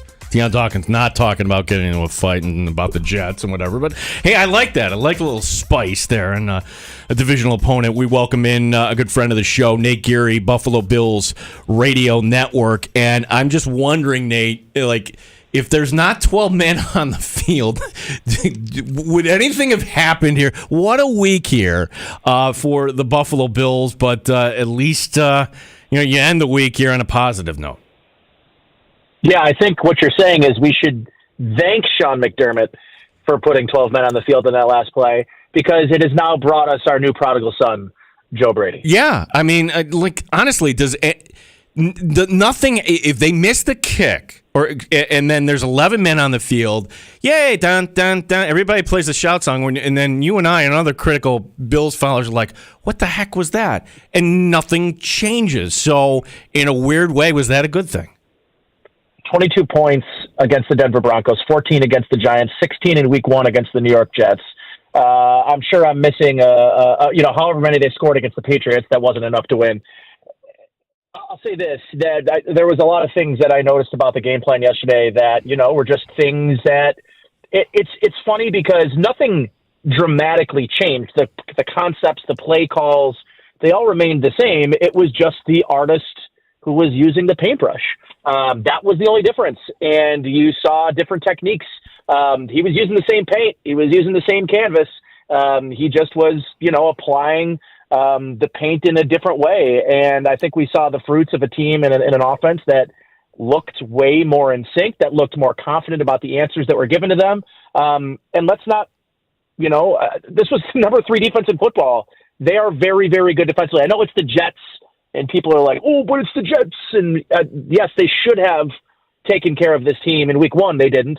But this is a very good defense that the Bills did that too, after putting up a number of stinkers against pretty bad defenses. So although, yes, 12 men in the field changes things, I think it was very apparent to me in just one game against a really good defense that this offense looked way more like itself than it has over the last couple of weeks. Yeah, and it's almost like the key pieces have been tweaked. The first one, and it was because of the injury, Dawson Knox, as we just had the update there from Sean McDermott that Dawson Knox could come back, but he's not ready. So we almost forgot, no, it's okay. I think things are just fine with Dalton Kincaid as tight end 1, and certainly maybe there's parts to his game he could certainly improve on, but man, I like the returns there. And Nate, if we can kind of talk about this, I mean, because the debate is, the beginning of the year, do you pay Gabe Davis as a number 2? I what you've seen over the last 2 weeks, I mean, where should the targets be going? And should more of the targets continue to go in Shakir's path at the expense of Gabe Davis here? I think the question should start to shift towards, should Gabriel Davis be paid as a wide receiver 3? Because at this point right now, he looks to be the 4th, maybe 5th option in this offense. And, listen, I've been critical of Gabe. I'm sure I know a lot of other Bills fans have been critical of Gabe. I think what you're seeing is the results of when you're a quarterback and you throw to guys and there are consistently negative plays that happen when you target the player, you start to lose trust in some of these situations. And if you take away that Tampa Bay game, I think the stat was something remarkable. Like, since week 4, and you take away the Tampa Bay game where he got a bunch of kind of meaningless targets that he hadn't really been seeing before, he has something like 17 targets, 6 catches for like 60 yards. He has not just fallen out of favor in the offense, he's become almost completely irrelevant. He played 88% of the snaps, and he had 0 targets. So, I don't know what to make of what his role is in the offense anymore. I think, though, the promising thing is Gabe Davis, their quote-unquote number 2 receiver, had 0 targets, 0 catches, 0 yards. Stephon Diggs had 8 targets, 4 catches for 27 yards, and they scored 32 points against the number 3 defense, and they looked better. They looked good. So I think that's just a testament to Joe Brady and what he's been able to do to get other parts of the offense moving. I loved the integration of, throwing the football to running backs and how they were being thrown, not just dump offs, but design plays where they're the primary read, the Cook touchdown, the Ty Johnson touchdown. So, yeah, I mean, they're using the entire offense, and they're creating concepts that are easy for Josh to understand and to read. For God's sakes, they did a rollout on a 4th down play. They did a rollout. They moved the pocket. I'm like, oh, my God, these are all insane things to be excited about. But I think we kind of took for granted how sort of boring, stale, and mundane the offense had gotten under Ken Dorsey. Yeah. We all didn't figure on the Ty Johnson revenge game for that matter. Back to Kincaid. He just has this ability that you want in a tight end. That is, okay, where is the spot you have to sit if they're going to, go right there. But the way he kind of reads leverage and is able to kind of make the move and get extra yardage here, to me, Nate, he's advanced here. He seems like the real deal. He does. I think it took him a little while. Listen, we know in the NFL, tight ends have a tough time acclimating to the NFL game. It's a big jump from college. And for a guy who was not asked to be an inline blocker very much in college, I thought he's looked pretty good at that. Like, he can handle all the responsibilities of a number 1 tight end, and not just be the specialty pass guy. And I think that really bodes well for them and what they're going to do with him in the future. Like, I do think that they're going to have a decision looming on Dawson Knox, and by decision, I mean, they're going to have to try to free up some money to get some upgrades around the roster. And I wonder if $14 million for your backup tight end makes sense anymore. So I do wonder if there's a decision for that coming in this offseason, because I think Kincaid is warranted to be on the field majority, if not all, the snaps. He, to your point, understands leverage, it can be a real problem and weapon against zone coverage when teams want to run zone. And to me, it's not just about his route running, his sort of football IQ. When he catches the ball with his back turned to the defense, I think he can do all the things Cole Beasley can do. The thing that I think he's better at is the movement he can create, the quick twitch. He'll catch the ball, kind of move in one way, and then rotate the other, and boom. I mean, he's capable of making defenders miss on that little option route, stop, put a foot in the ground, and get upfield, better than a lot of other tight ends. When people started comparing him to Travis Kelce, I was like, all right, like, come on. It feels a little lazy. Like, you're going to compare this guy to the best tight end to maybe ever play the game. Like, let's slow our roll just a little bit. But I see exactly the types of movements that you see with a Travis Kelce. And I think he's only going to get better as he generates more experience, better understanding of defenses, how they're going to defend him, the leverage that defenders are going to play against him. And I think now he's a legitimate number 2 weapon in this offense. And, I think between he and Diggs, you do kind of have that Tyreek Hill, Travis Kelce vibe. And now with Khalil Shakir stepping up, I really like the weapons. Listen, it's the most important part of any general manager's job and any head coach's job is you got to find ways to draft and develop, right? We hear that all the time. And Khalil Shakir is a 4th round pick from 2 years ago. And now he's starting to develop into the team's number 3 receiver. You've got Dawson Knox, who, I think started slow, but has really evolved. I think he's got 1 less catch than Zay Flowers in terms of pass catchers from this draft. He's sort of leading the way there for rookies. Like, they're getting, though, and obviously Osiris Torrance on the offensive line, they're getting some contributions from young players that I think in the last couple of years, the Bills really haven't seen. They've relied heavily on their veterans, and this year they've relied more on their rookies than really any year I can remember. Yeah, Nate, as we kind of go over to the other side here, because it's interesting, like talking about the good draft that they have, and now it's the whiff here. We can say that with certainty that the Kyer Elam not being on the field here, it's really showing up. And yes, Rasul Douglas, outstanding, 3 takeaways. But what is your level of concern knowing that you have the news today to get everybody caught up? Dane Jackson, Taron Johnson, concussion protocol. Hyde and Lewis are day to day. I didn't know Micah Hyde had a stinger there too, and at least Taylor Rapp news is coming back positive. But it's not like you're facing here Tim Boyle. You're facing Jalen Hurts. You're facing A.J. Brown and Devonta Smith, and one of the toughest offenses to go up. So, what is your level of concern here with the secondary going down to Philadelphia? I mean, they are in dire straits. I saw the play that Micah Hyde got banged up on. He finished the game, but yeah, and listen, I mean, I think you feel really good about Rasul Douglas, I'll tell you that. And I think you got another week of Christian Benford getting healthy. You got to have Taron Johnson. I mean, he's such an integral part of what they do on the defensive side of the ball in that pass game in the zone coverage, but he's essentially a third linebacker and your slot corner. He really is one of the most important glue pieces on that entire defense. So, Taron Johnson being healthy and being back for this game will be super important and critical for them. And, they want to make sure they have depth. And Dane Jackson, he started over Benford, but I suspect that was because Benford was coming off of a soft tissue injury, that hamstring, and the Bills have been historically very conservative about ramping guys back up from hamstring injuries. But he got forced in there and had to play, and I thought he did a great job. I think if your 2 starting corners are Benford and Rasul Douglas going into this game, and you can get Taron Johnson back, and I'm not sure if you'll have Rapp for this game. I think he would probably shine the side of him not playing, but some of the early reports are that he's doing well, and I think that's good. I think as long as they can have their starters out there, I think they stand a good chance. I think they're with how good I feel about Rasul Douglas. I think he's going to follow A.J. Brown, and you got to hope that Christian Benford can win some matchup reps against the Devonta Smith. That's a very fast, very good player.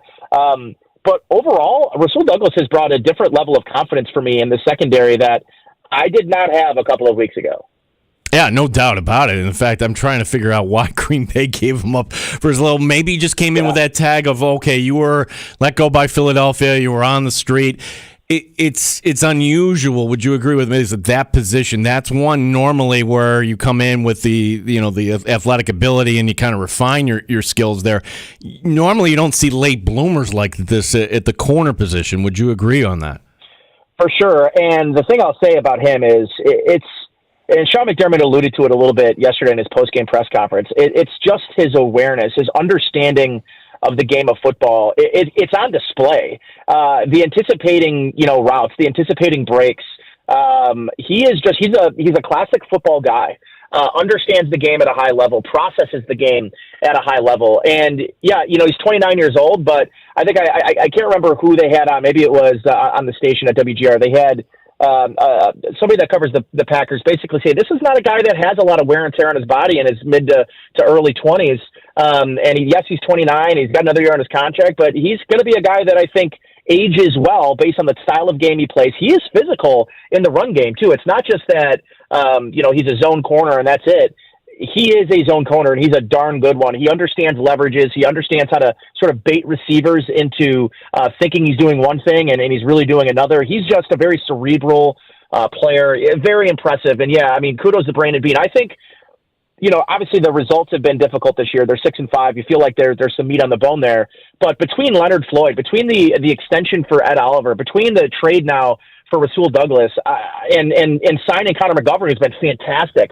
I think it's the returns on their offseason have been maybe the best since Brandon Beane has taken over as general manager. And obviously that includes drafting Josh Allen and trading for Stephon Diggs. I'm not kidding. It's been that positive of an offseason. He basically turned, I think I saw a tweet from Greg Thompson at Cover One say, instead of paying $14.9 million to Tremaine Edmonds, it turned into Floyd. It turned into Sherfield and Hardy and a bunch of other, solid depth pieces.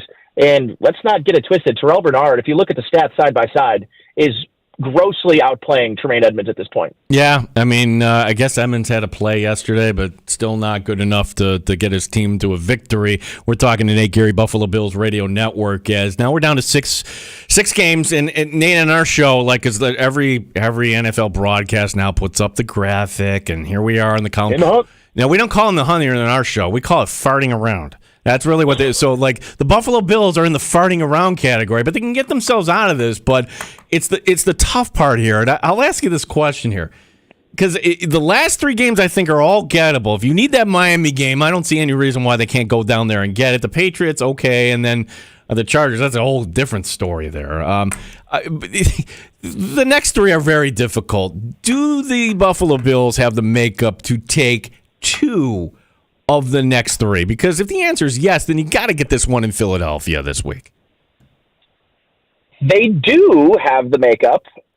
If you're asking me if I'm putting money on it, I'm not there yet. Talk to me at halftime of the game on Sunday. I don't know what team will show up. If it's the team that showed up at home against Miami in week 4, they can beat any team in the NFL. They could be the best team in the NFL.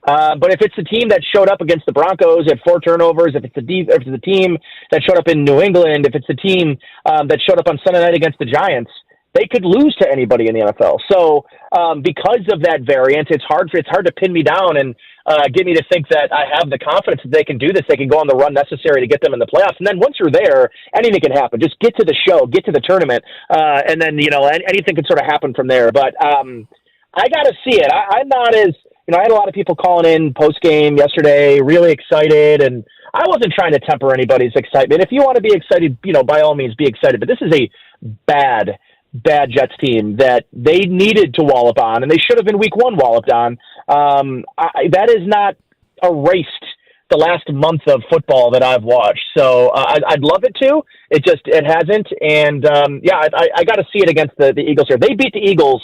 It's a new season now. And, I really like where they're going from there with a bye week and, getting an extra week to prepare for Patrick Mahomes and the Chiefs. It's a lot is going to come down to this Eagles game, and I hate it because it's an NFC game. But yeah, it should be a great matchup. There's no doubt. Yeah, I mean, it seems silly to call the Bills the trap game opponent, but if you look at the Eagles' schedule, they want tonight. I think that's fair to say. And then, okay, yeah, go show everybody that you're better than that team you lost to in the Super Bowl. And then, hey, next week, that first Sunday in December, they get the 49ers, followed by the Cowboys. I mean, of these 4 games, which means the least? It would actually be Buffalo at home, Nate. A good question. This division at large, just looking at the East, like the Dolphins are obviously the team that when you get towards the end of the season here, they're going to be the one that if you can get to week 18, you mentioned it, right? If you can get to week 18, I think everybody feels confident that they can go down there and win that game. It's not going to be 100 degrees and you're going to be in the sun like they were in that matchup last year. The NFL this year is bonkers. The scoring all across the league is down. Obviously no more Joe Burrow, which I think looms so large for this Bills team. If they miss the playoffs without having to go through a Joe Burrow, I will be beside myself. Just the opportunities there in Cleveland, right? No Deshaun Watson in Cleveland, and they're still winning football games. Oh my God, Pittsburgh. Geez, they're just miserable. The fact that they're going to run it back with Matt Canada for another week. Here's what I would say, Nate, is that like the morning after the loss to that terrible loss to the Broncos, you're thinking, all right, what's the best case scenario? Well, they win the division, but you're the 4th seed, and you're like, do you really think Buffalo would beat the top wildcard team? And at the time, you're like, there's no way they would beat Cincinnati. And they're not even going to make it. Well, there's no way with Cleveland just beating Baltimore. No, we didn't know that Deshaun Watson would be out for the year. Right now, I don't think, and certainly things can change, but is there a wild card team, like say if the Bills end up as the division champs, if they are able to make ground up here on Miami, is there any team as a 5 you'd say, ooh, that's a team I don't want any part of? Because Houston, I think the Bills would sit up straight for that, and they'd be ready for that. Pittsburgh, no, please, with that quarterback? There isn't a team that scares me in the AFC right now. I think the team that I would be most fearful of is Houston. because I think C.J. Stroud is a stud. I think that they are better at their pass catching weapon, or at the pass catching position than I think I originally thought. Tank Dell is a stud. They've got John Mechie, who barely plays, Robert Woods, who barely plays. Noah Brown's been really good for them. Nico Collins has been fantastic. They got Dalton Schultz. They got Devin Singletary. They got Damon Pierce. That is an offense, and they've got two fantastic tackles. That's an offense that I'd be real worried about playing, having to play in January. But I think the team, like obviously if the Bills win the division, that fifth wildcard team is going to be the Dolphins. And can you beat them 3 times? I think will be a really interesting test to win. If they won both regular seasons and lost at home in the playoffs, man, that'd be a bitter pill to swallow. And I'm sure Dolphins fans would be very polite and not remind Bills fans of that at all. Nick Geary, not to put you on the spot here, but did you happen to catch the post-game comments of Brandon Staley yesterday out with the Chargers? Oh, I did.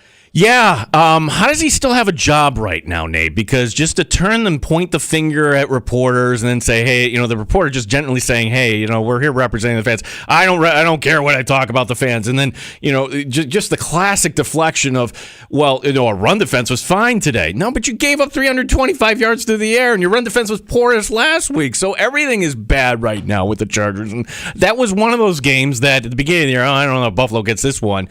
No. I don't want Brandon Staley to get fired. I want him there so Buffalo will go out there with a better chance to win on December 23rd. Yeah, he's in real trouble with that job, and I think they're 3-6 now. That is not a football team, or 4-6. That's not a football team that I take very seriously. AFC. In fact, the Denver Broncos, I think, have strolled past them as a team that gave up 70 points a couple weeks ago and now has won 4 straight and looks like a team that could contend for a wild card position. So, Brandon Staley is in real trouble. I'm surprised he's been able to hang on to his job as long as he has. And that was a pathetic showing at his press conference. There's no doubt about that. And that's just a coach that knows he's at his, the end of the slack there. What's disappointing for me, Nate, and you have those D3 roots and everything, and for Rex Ryan to come back in today, go back to Division 3, and you're just like, well, he's not getting it cut. It was a really bad kind of look for him. I just wish there was somebody else from the coaching ranks from Division 3 that could carry the torch, because I know there's a heck of a lot of coaches that certainly deserve a shot. Yeah, and listen, there's a lot of good young offensive minds in the NFL right now. I really like Ben Johnson a lot. I mean, what he's done with Jared Goff and that offense in Detroit. Yeah, listen, if we're talking specifically about LA here, I think the Dan Quinn, Kellen Moore pairing, the old Dallas pairing, would make a lot of sense there if they're willing to, take another defensive coach, which God bless him. But yeah, and I like Eric Bieniemy is going to get a head coaching job. He might be an interim head coach here pretty soon in Washington. So, where the NFL is with offensive minds, I think they're in a good spot. And, I think Slowick, the offensive coordinator in Houston, what he's been able to do in 1 year in his first year as a play caller, he's a part of the McVay and Shanahan tree. He's probably going to get a shot here too pretty soon. So, the NFL is flush with young play callers. That's why I'm surprised that LA even brought Staley back for this season. I thought he showed enough last year that they could have moved on. So, Nate, your coworker, Jeremy White, we had Jeremy on last week, he calls fall the elite season. Would you or would you not agree that the elite holiday is upon us? Thanksgiving is the elite holiday. It might be the best holiday of holidays. I am so bullish on everything that Thanksgiving is about. I've been saying this for a couple days. I can't wait to get to the table. And what I do in preparation is I just, I unbutton the top button on the jeans. I want to give myself that space right away. And I'm a big stuffing guy. So, or what do they call stuffing? Is that dressing? Yeah, you could call it dressing. Yeah. I won't be doing that. I'll be calling it stuffing. But I'm not a huge turkey guy. So I'll usually grab a slice of white meat and then I'm loading it with mashed potatoes, stuffing, gravy. I like to put the corn on the mashed potatoes. It is by far the best holiday. It's not particularly close to me. So, it it's right after the worst holiday, which is Halloween. So I forgot you had that take as well. and it's not even a holiday, by the way. It's just one of those days that Hallmark has come up with. Right. Like New Year's It's Eve Valentine's is, Day. yeah. It's like, those aren't, Thanksgiving is legitimately a federal holiday. It's legitimate. It's legitimate. Nate Geary will not be working on Thanksgiving this year because the Buffalo Bills are thank the not Lord. playing. You will be we'll be checking out your work, getting ready for the Eagles here. Nate, happy Thanksgiving to you. Always appreciate your takes and insight here on the Bills. My pleasure, guys, and happy Thanksgiving to you guys as well. Happy holidays. All right, thanks, Nate Geary, Buffalo Bills Radio Network, our guest here in the Sports Bar. As some interesting takes there, and I guess it comes down to Benford. That's an interesting side angle too. There is Benford's going to be healthy. He's going back as the Villanova kid. Lot of ties here. Sean McDermott going back and facing the team that fired him.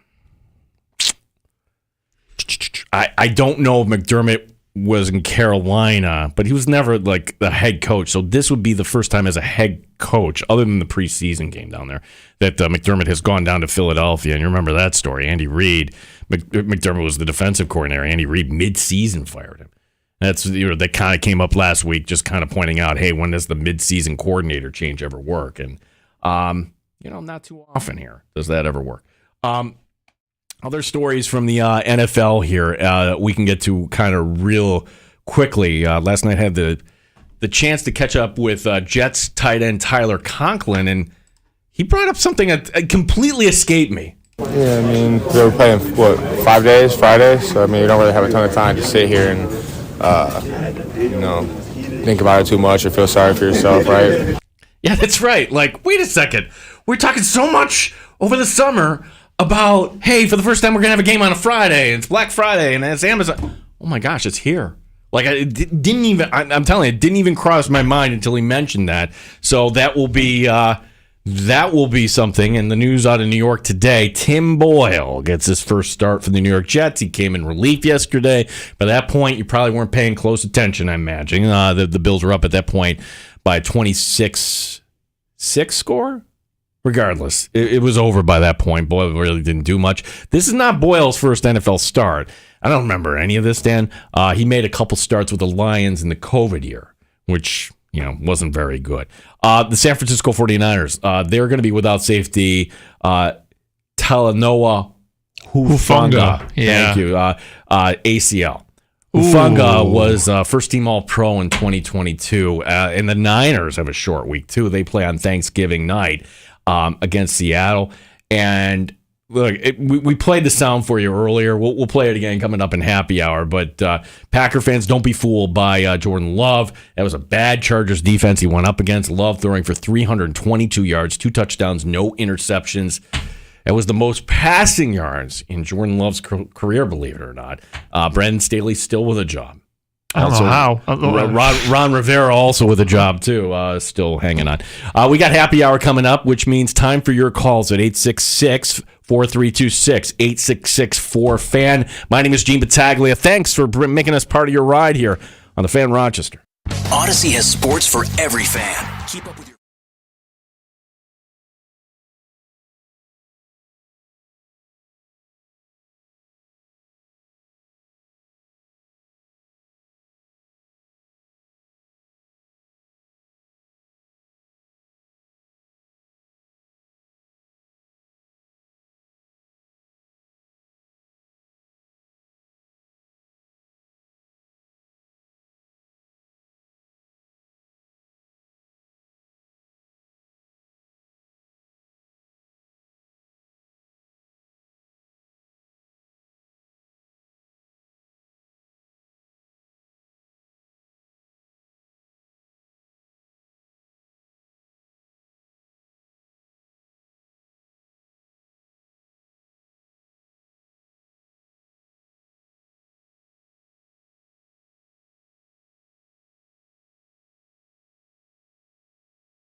Rochester. And streaming online and in the Odyssey app at The Fan Rochester. The sports leader, 95.7 FM and AM 950. The Fan Rochester. Always live on the free Odyssey app. The Fan Rochester Sports Update. Injury updates from the Buffalo Bills. Dane Jackson, Taron Johnson are in concussion protocol. Micah Hyde has a stinger. Cam Lewis, a shoulder injury. Hyde and Lewis are day-to-day. The good news in the secondary, Taylor Rapp, all tests came back negative. Rapp actually may be able to play against Philadelphia coming up on Sunday. Leonard Floyd had a couple sacks yesterday. He says the offense getting the early lead helps. Yeah, it was very important, the offense going out and getting us a comfortable enough lead to where we can just rush. We can make the other team's offense one-dimensional. Yeah, that was big for us today. Chiefs and Eagles on Monday Night Football. The Maui Classic, Syracuse falling to number 7 Tennessee. Vols 73, Orange 56. St. Louis signing Lance Lynn to a one-year $10 million deal. Gene Battaglin, the sports leader. The Fan Rochester.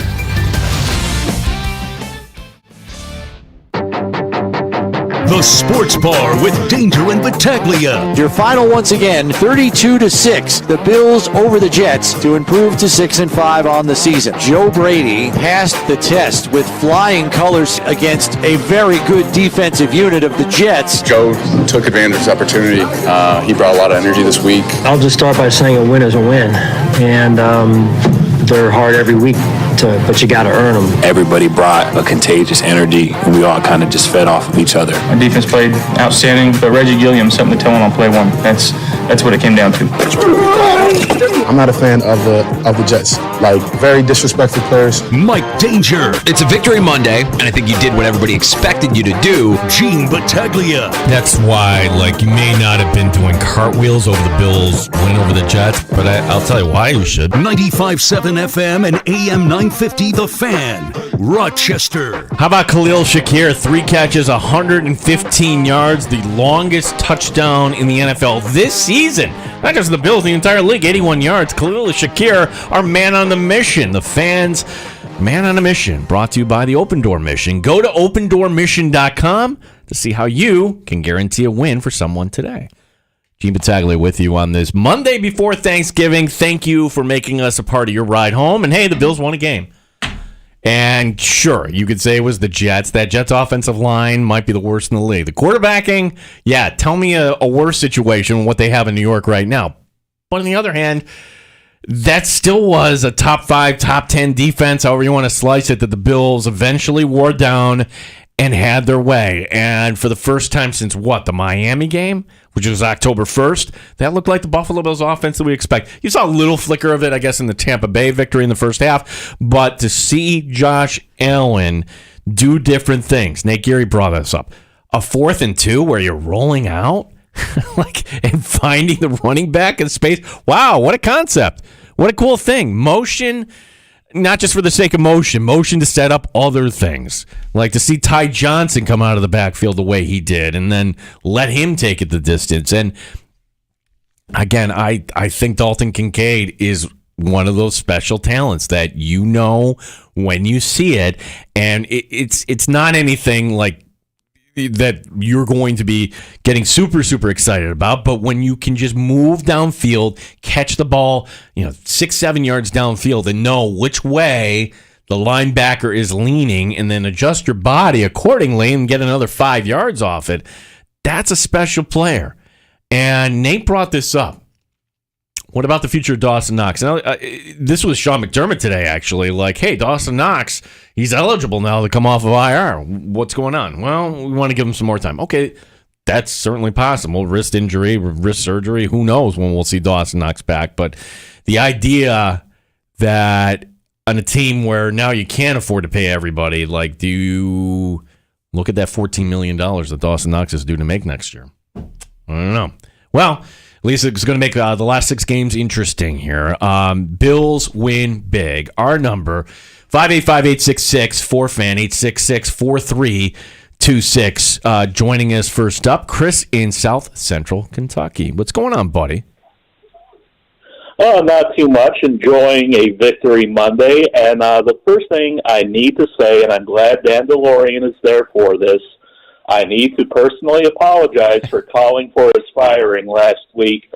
I thought the show was slipping a little bit, and obviously, in my opinion, it was the Dandelions' fault, but, I need to apologize to him, so I just wanted to start off and say, Dandelion, I'm sorry I was calling for your firing last week. I think we saw the analogy you were trying to make, and, you want to fire Mike Danger, that's fine. We get that. You're trying to go after.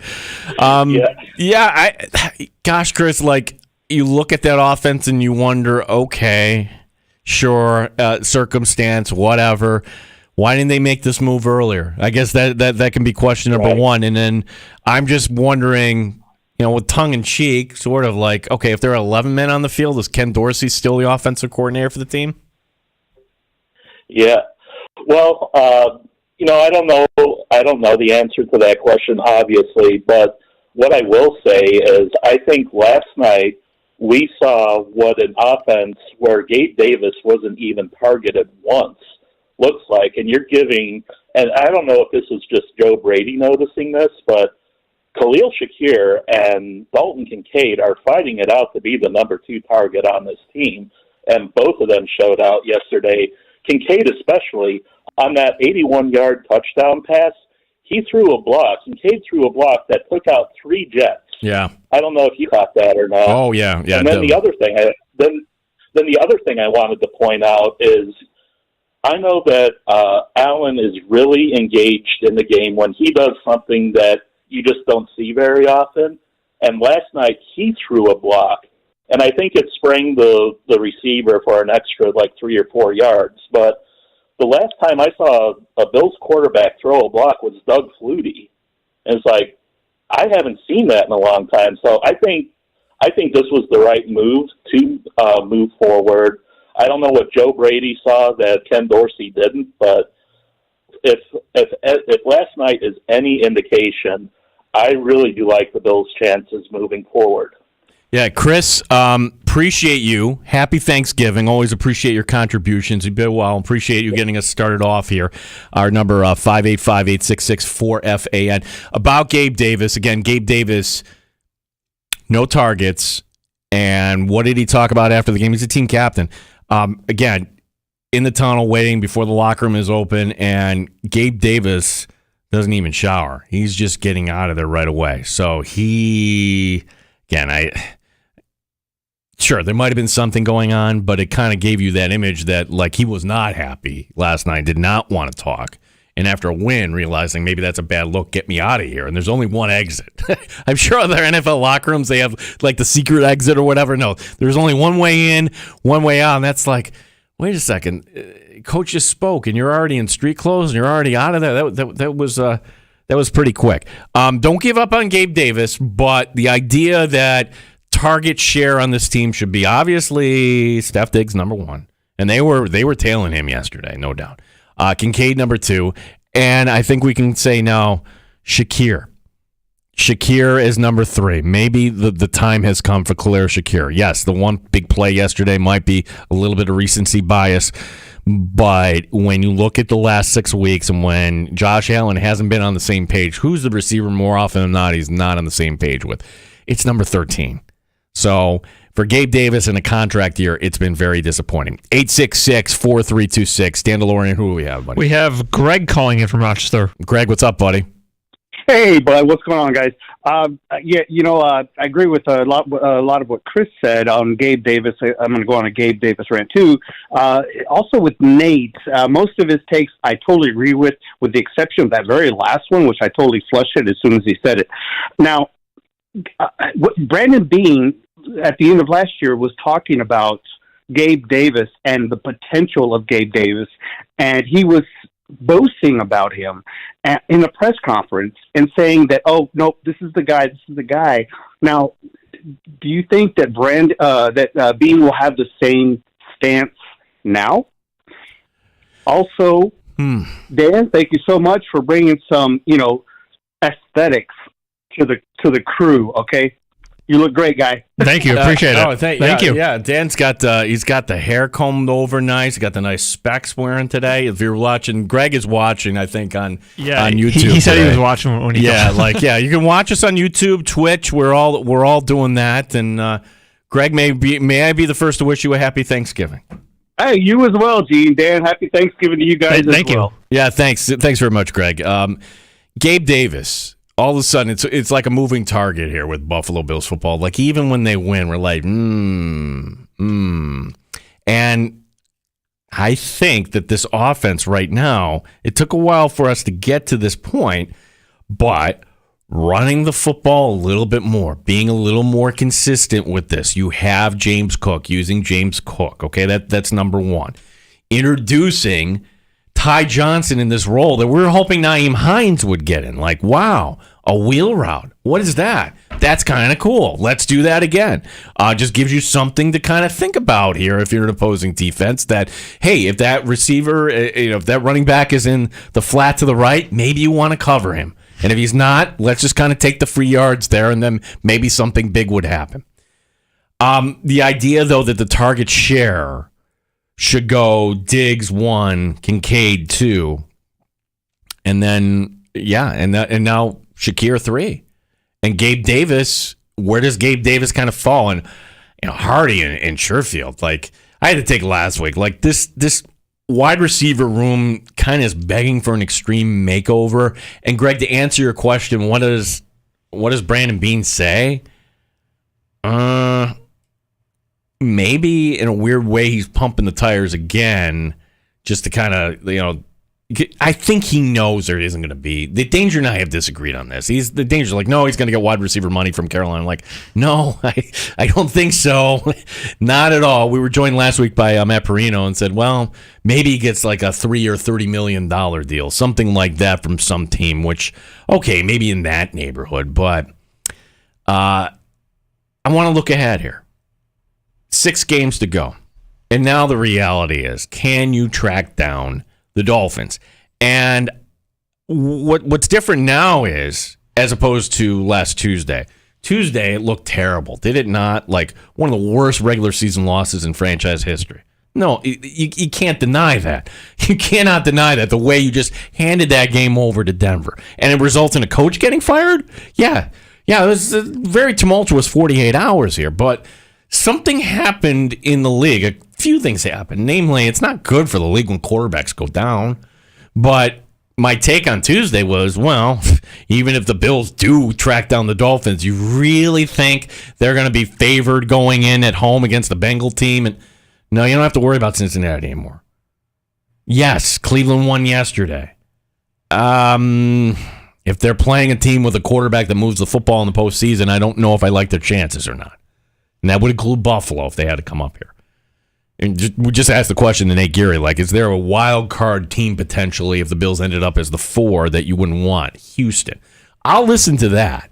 Whoever comes out of the South, maybe Houston wins that division. Maybe it's Jacksonville as the 5. Point is, like, as a 4th, the Bills can climb up to that right now and win the division. I think most Bills fans would sign me up if there's one way. And surely on ESPN tonight, they will put up the graphic, and we call it here in the sports bar farting around.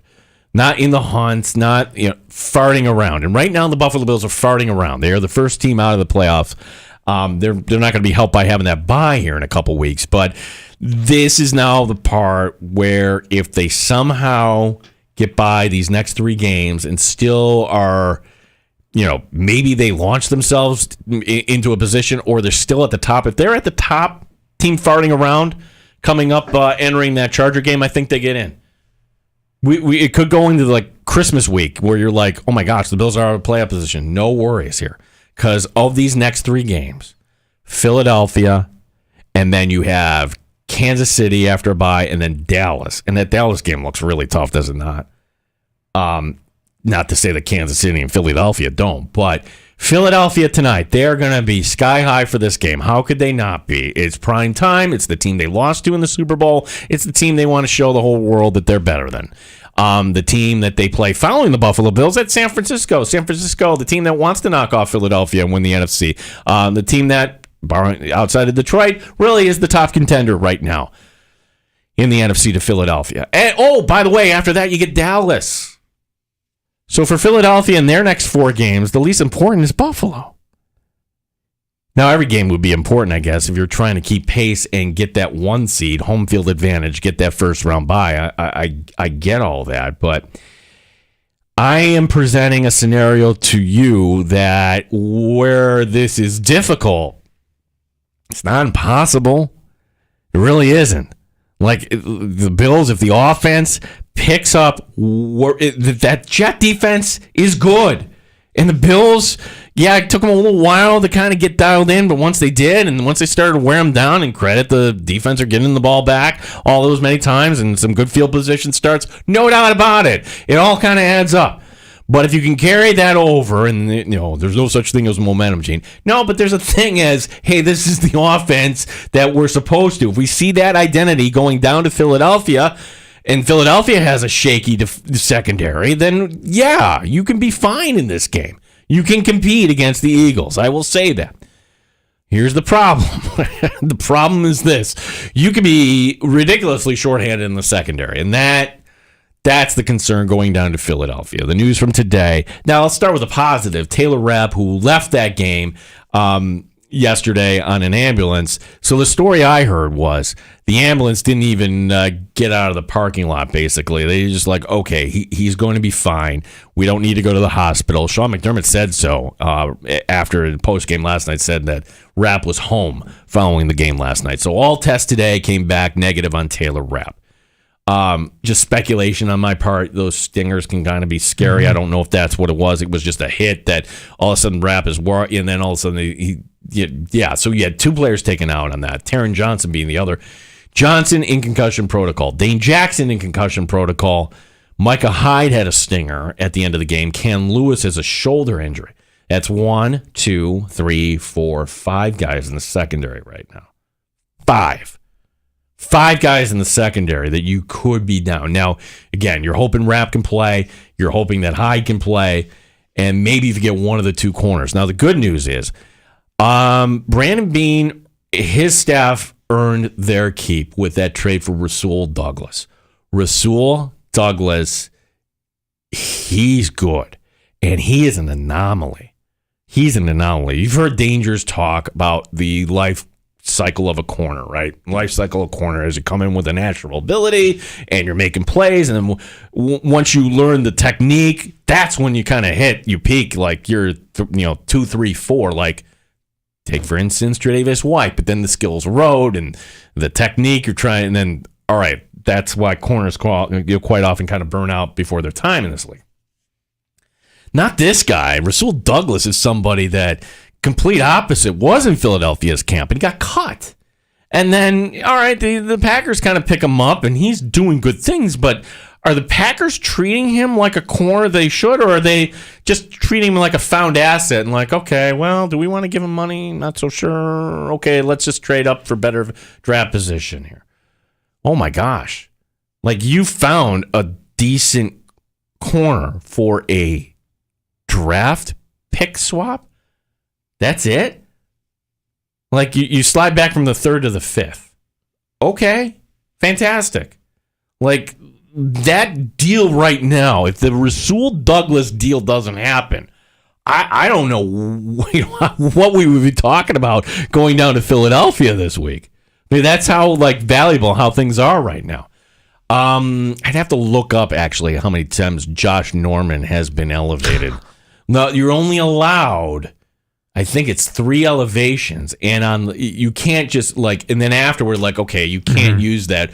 You're either on the 53 or you're gone. So if that's the case, then all right, well, if he's going to go on the 53, somebody's got to come off the 53, and I'm looking at all these injuries, and I don't think you want to cut anybody from the secondary right now. So very, very interesting how the roster gymnastics are going to work here for the Buffalo Bills over the next week.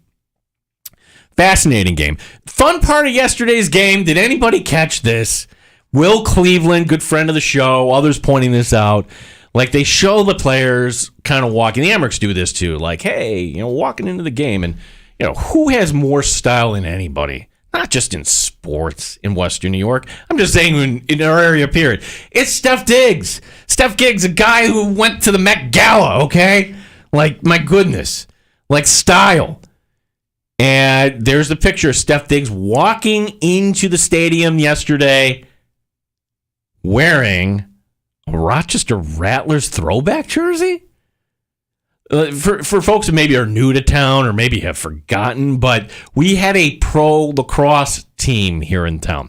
First few years they played at what's now known as Innovative. It was called Frontier Field back then. They got kicked out, and then, they went to Kearney, went to the U of R, and then eventually to the downtown soccer stadium, and then attendance fell off to the point where the team franchise moved to Dallas, and to this point, I don't know if they're even still in existence. I suppose I should have looked that up before. To me, it's like, hey, you leave us, you're gone.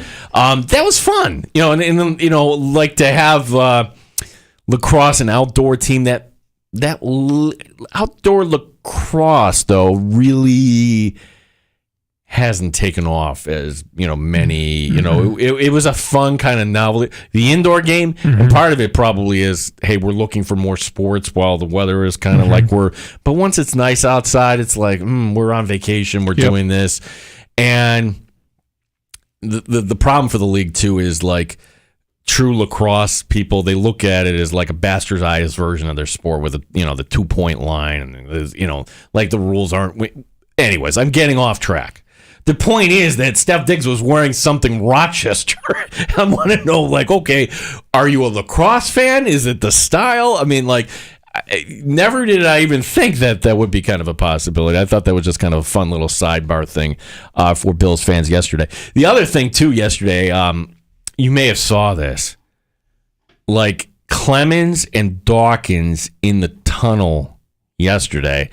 Deion Dawkins sharing his thoughts on the New York Jets. I'm a humble guy.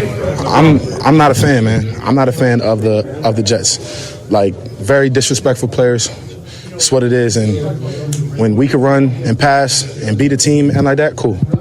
And thumbs up. What makes them? You say that they're disrespectful? Anything they say? Ask them. Obviously, there was a lot of skirmishes after the whistle and things like that. What was going on out there that got under your skin, or collectively the team skin? Guys just being guys. Guys playing with a lot of emotion and a lot of physicality. But just a lot of BS, man. A lot of BS. Like those guys. That's what it is. Okay. Now, we all saw what happened on the field. Like, Dawkins did deserve the 15 yards, and he does the flop afterward. And, well, the video's out now. When I got down to the tunnel, and security stopped me. I'm like, what the heck is that? And you're hearing. So this was not. When you hear professional athletes yell at one another, oh boy. And that was heated in the tunnel, and but they're all padded up, so what are you doing really in the end? It's like, football fights are kind of silly in that regard. The only one that really had me scared was, oh my gosh, Myles Garrett picks up the helmet there of Mason Rudolph a few years ago. Like, whoa, that was, you're padded up. Nothing's really going to happen. And just a lot of shoving and pushing. And the one thing that's unique in Buffalo as compared to other stadiums is you have this tiny tunnel where you got to fit an ambulance and other kind of equipment in there, like a gator or whatever you got to get. And you have not one but two teams coming up the same side. So, you're going to be walking. So there are Jet players and Bills players, and sometimes it all ends in a prayer circle and everybody's happy. And yesterday that was not the case. That was Deion Dawkins. Here's what I'm thinking of Deion Dawkins. He's a captain. He recognizes what's going on. And one of the criticisms of this Bills offense is lack of emotion. That this is a team that lacks emotion when they're out on the field, and how emotion can come in all different shapes and sizes. And the emotion fans like is a celebration when things are going right. But for Deion Dawkins yesterday, to take that to a different level, I think it's great that we're going to have this Bills-Jets. I don't even want to call it a rivalry at this point. Another sidebar thing, too, I just want to kind of point out that Robert Saleh, do you remember Robert Saleh's comment about his defense, how they, quote-unquote, embarrassed a bunch of good quarterbacks? Yeah, how did that work out yesterday? Josh Allen, 3 touchdowns, 275 yards. Josh Allen yesterday certainly not embarrassed whatsoever. We will take a quick break, and we got some shots coming up. We also have last call. Remember, it's a short week here. Best holiday of the year coming up here. That would be one Thanksgiving here at Dandelion. You're not on board with me on that, are you? No, it's definitely top 2 or 3. I haven't decided if it's the top overall holiday. It's definitely up there.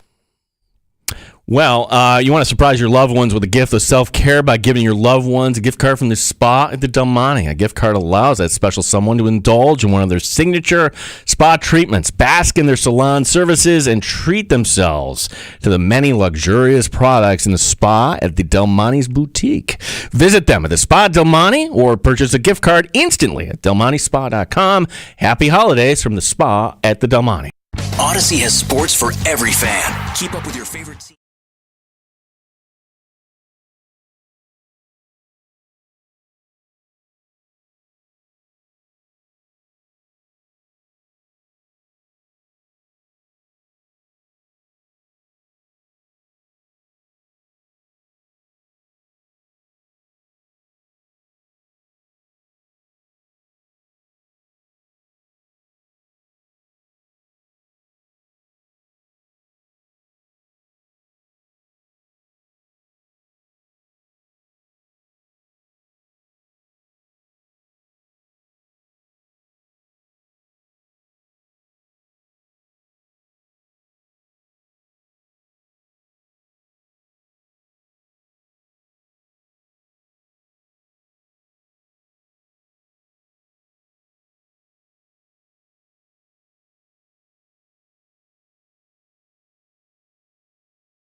update. Injury updates for the Buffalo Bills. The secondary really banged up heading into the Philadelphia week. Dane Jackson, Taron Johnson are in concussion protocol. Micah Hyde has a stinger injury. Cam Lewis with a shoulder injury. Hyde and Lewis are both day-to-day. All this according to head coach Sean McDermott. Tests came back negative for Taylor Rapp. That's good news. Taylor Rapp may actually be able to play coming up against the Eagles on Sunday. Khalil Shakir, wide receiver, a big night on getting the offense in the right direction. I mean, it was fun. It felt fun to operate the way we were doing playing tonight, and our 17 was the head honcho of all that, so appreciate him. Chiefs and Eagles on Monday Night Football coming up. Syracuse, the Maui Classic. They fall to Tennessee. Vols take this one 73-56. Gene Battaglia in the sports leader, 95.7 FM and AM 950. The Fan, Rochester.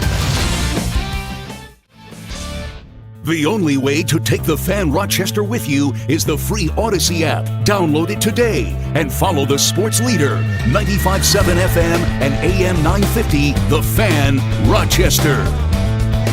Got time for your calls here, as last call will be coming up in the sports bar, number 866-4FAN, 866-4326. Let us wish you, be the first to wish you a happy Thanksgiving here. We'll be doing this tomorrow, certainly. Danger is off today. Dan DeLorean helping out on the show today. And one big local-ish story that we didn't get to, and this kind of, this happened, and you looked at your phone Sunday morning like they really did it. Syracuse fired Dino Babers. Look, they didn't wait to see if the Orange would become bowl eligible, which if they beat Wake Forest this week, then Syracuse, that gets them to 6 wins, and that's the magic number. And I don't know, like, does that excite anybody, a 6-6 team going for a bowl game? It was following the loss to Georgia Tech Saturday night. The school fired Babers. 8 years. The Orange went just 41-55 under Babers. The high water mark coming in 2018, the program won 10-3. Got their that was the last time they won a bowl game. That was over West Virginia. But the Orange this year, paper tiger. They start off 4-0, but we're like, this isn't real. And sure enough, they weren't real. They dropped 6 of the next 7. The team playing again Saturday against Wake Forest. Tight ends coach Nunzio Campanelle will take over as the interim head coach. That's the second time, actually. He was also the interim head coach at Rutgers. So, to me, I hope Syracuse gets somebody that I thought Babers was going to be the guy to get the team in the right direction, but that 10-3 record from 2018, again, after that, it ended up being the COVID year where they won just one game. Sabres snapping their 3-game slide, winning in Chicago 3-2. Eric Johnson with a game winner. Rasmus Dahlin, a goal and 2 assists. It's like a forgotten game, like on a football Sunday. Like, oh, yeah, the Sabres are kind of playing. Like, if you went to the Bills game like I did, like, I didn't even get to watching this. I'm not going to lie. So, okay, you get the 2 points in Chicago. Good for you. Tomorrow, we're going to talk some Amherst hockey with head coach Seth Appert at 4:25. Rochester coming off a win where they put up 7 goals at Cleveland. Baseball's hot stove finally starting to warm up. First strike here was Philadelphia as they get back starter Aaron Nola, 7 years, $172 million. There were other teams that were interested, including Atlanta, but Nola opting to take less money to come back to Philly. The top free agent pitcher still on the market, considered by many, Blake Snell, with the Padres having some money issues. It's unlikely he's going to return to San Diego. For what it's worth, 35-year-old Lance Lynn signing a 1-year, $10 million deal to go to St. Louis, where I guess he was actually drafted from. But I'm like, oh, okay, that's not going to change the fortune. Like, why bother? Why spend that money? I not going to change anything for St. Louis. Finally, there's a Philadelphia radio station that has banned all Taylor Swift songs.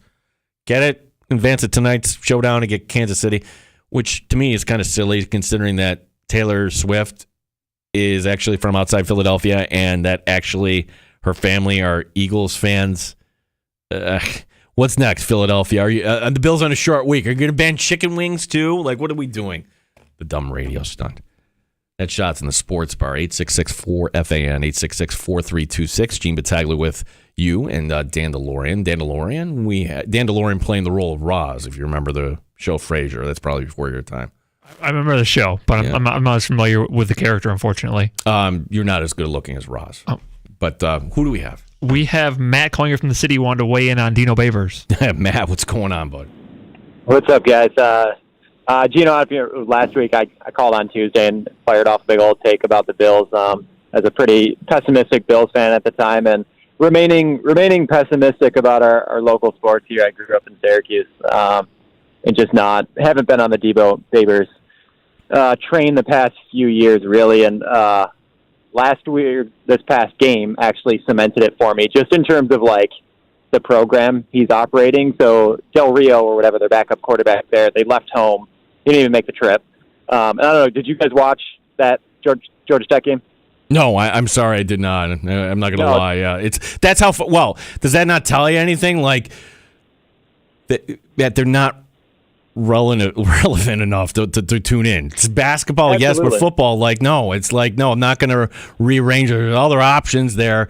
It was almost like a forgotten. Oh yeah, that's the night game here. So that no, Right. I didn't. Well, Yeah, it's an absolute failure from a program standpoint and a roster standpoint. So Garrett Schrader's hurt, right? He can't throw the ball more than 8 yards downfield. So they went Wildcat, and they used that big old tight end as a quarterback for 98% of the game. They had a backup quarterback lining up outside as a wide receiver catching screens.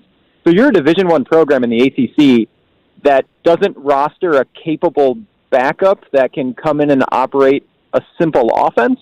Was sort of what I got out of that. Like, I understand the creativity. They did it against Pittsburgh 2 weeks ago, and they won, and they caught everybody off guard, and they looked good doing it. They rushed for like 380 yards or something and won.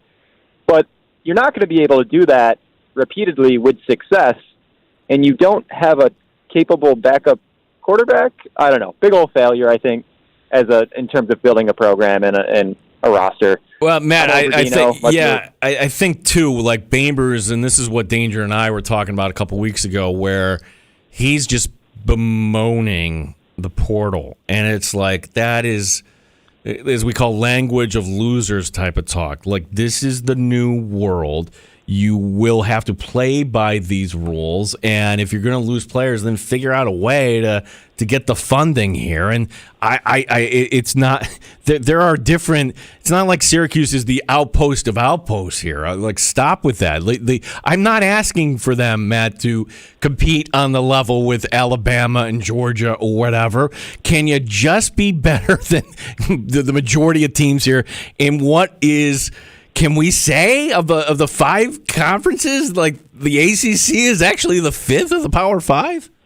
And the ACC's down as one of the 5th of the Power 5, right? It's so down this year. And not to mention, Syracuse is a university with incredible resources in the athletics department, right? So you pretty much have everything at your disposal, you would think, to attract talent and bring kids in. So. Yeah, I hope I'm going to be paying attention here. Matt, good call. Appreciate that. And you'll be our Syracuse guy when we want to lean on something here. 866-4FAN, 866-433-26. And just to think back to that 2018 season where it's a Friday night, and oh my gosh, at the Dome, they beat Clemson. I was thinking the same thing. They beat Clemson. And you win the bowl game, and you're thinking, yes, this is... Finally. So what happened after that? Don't tell me COVID, okay? Because you had enough time. And we had John Wildhack on our show last year, and we asked him the point blank, and it was around this time, is Dino Babers back? And then he pivoted off of it, and I'm looking at Danger, and we're not saying, I'm like, oh my gosh, he's not giving him the award of endorsement. But you brought him back one last year, and like, look, you failed out of it. You just did, and like 4-0, but who'd you play there in that 4-0? Purdue? No, and whoever comes in, you do have to figure out a way to use the portal to your advantage. That's just kind of the way it is. And if you don't adapt, well, then you're going to die. That's just kind of the way it kind of happens. And for Dino Babers, I like the man. I hope he gets another chance. But 41-55. That's just not going to cut it. Damon Amendola had a nice tweet yesterday where he said something to the regards where he only had like 2 winning seasons in his 8 years there. Yep. And he had a couple 0-4 Novembers, and no players were drafted from Syracuse in his time there. So it's just another example of how. No offensive players. Yes, That's yes, it. yes, Yeah, so that yes. was it. Yeah, so that was a strike. They had the corner. They went to Detroit in the second That's round. right, that's Yeah, right. They've had some players that were drafted, but part of that is like, what was the identity of Syracuse when we remember them with Marvin Harrison and Donovan McNabb, and you're going to come in, you're going to play in the dome and the fast turf, and we're going to do. Those days are done. And the fact that they couldn't develop anybody. Now, ironically, on the day that this happens, of all people, Tommy DeVito wins an NFL game. Tommy freaking DeVito, who couldn't even cut it at Syracuse, and maybe that cost Ron Rivera his job in the end. Wow. Yeah, that's why, for anybody playing Survivor, I was like, nope, don't take the visual game. I know that the Commanders were 9.5-point favorites for that game. How many people took Washington yesterday? Yeah, I was like, don't do it. The pick yesterday, if you still had him, was San Francisco. I took Jacksonville. You're still alive there? Me and my buddy from Wisconsin are doing one together, and Okay. we took San Fran in week 3 or week 4 against Arizona when you took Dallas. And we took Dallas last week against Carolina when people took Cincinnati. Well, no, Dallas, Carolina was yesterday. Yeah. So, we took the Jags yesterday. Okay, so who did you take last week when I bowed out? Who do we take? Well, Dallas over the Giants. That's who we took. That's who we took. Yeah, that's who we took. That's right. Yeah, Gotcha. Yeah, that was a no-brainer. That was just you were just enjoying. Well, because we've taken the Niners earlier. All right, well, Dan, then you should do the Tuesday segment there tomorrow. I don't know about that. Yeah, we're gonna fire it up tomorrow. Bum bum bum. Tomorrow we got. What happens is when we have holiday week, we got a lot to get to here. And we will talk about this loaded show we got coming up tomorrow here. Mike Danger is out baking. He's getting everything ready. The apple pie. He's making some muffins. He's got his apron on. Probably some good smells in the house. Maybe got some candles working there. He's into the fall spirit. Just full of holiday joy and cheer, that Mike Danger. I said that as a joke on the air. You ever say something? Have you ever done that, Dan? Just say something to offend, just purposely trying to bait somebody, and then they take the bait, and then. Yeah, I suppose I have. But it's funny, Danger should know that I love doing that stuff. And for me just to say, that's, the time you're I'm bait. sure he'll get back to you. Call he's not going to get me back. He's going to get me upset. Never know. Never know. Time for your calls. 866-4FAN, 866-4326. It's the Sports Bar. This is the Fan Rochester. Odyssey has sports for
95.7 FM and AM 950 The Fan, Rochester. I have full confidence, like I've told you, and like I've told you from the beginning, I have full confidence in our way of playing. Full confidence in myself as the play caller, in the way that we teach, in the way that we scheme. Full confidence in that.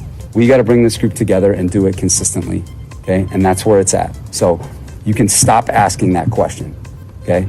I'm going to be calling the defenses, okay? So we're clear. So you don't have to ask that again.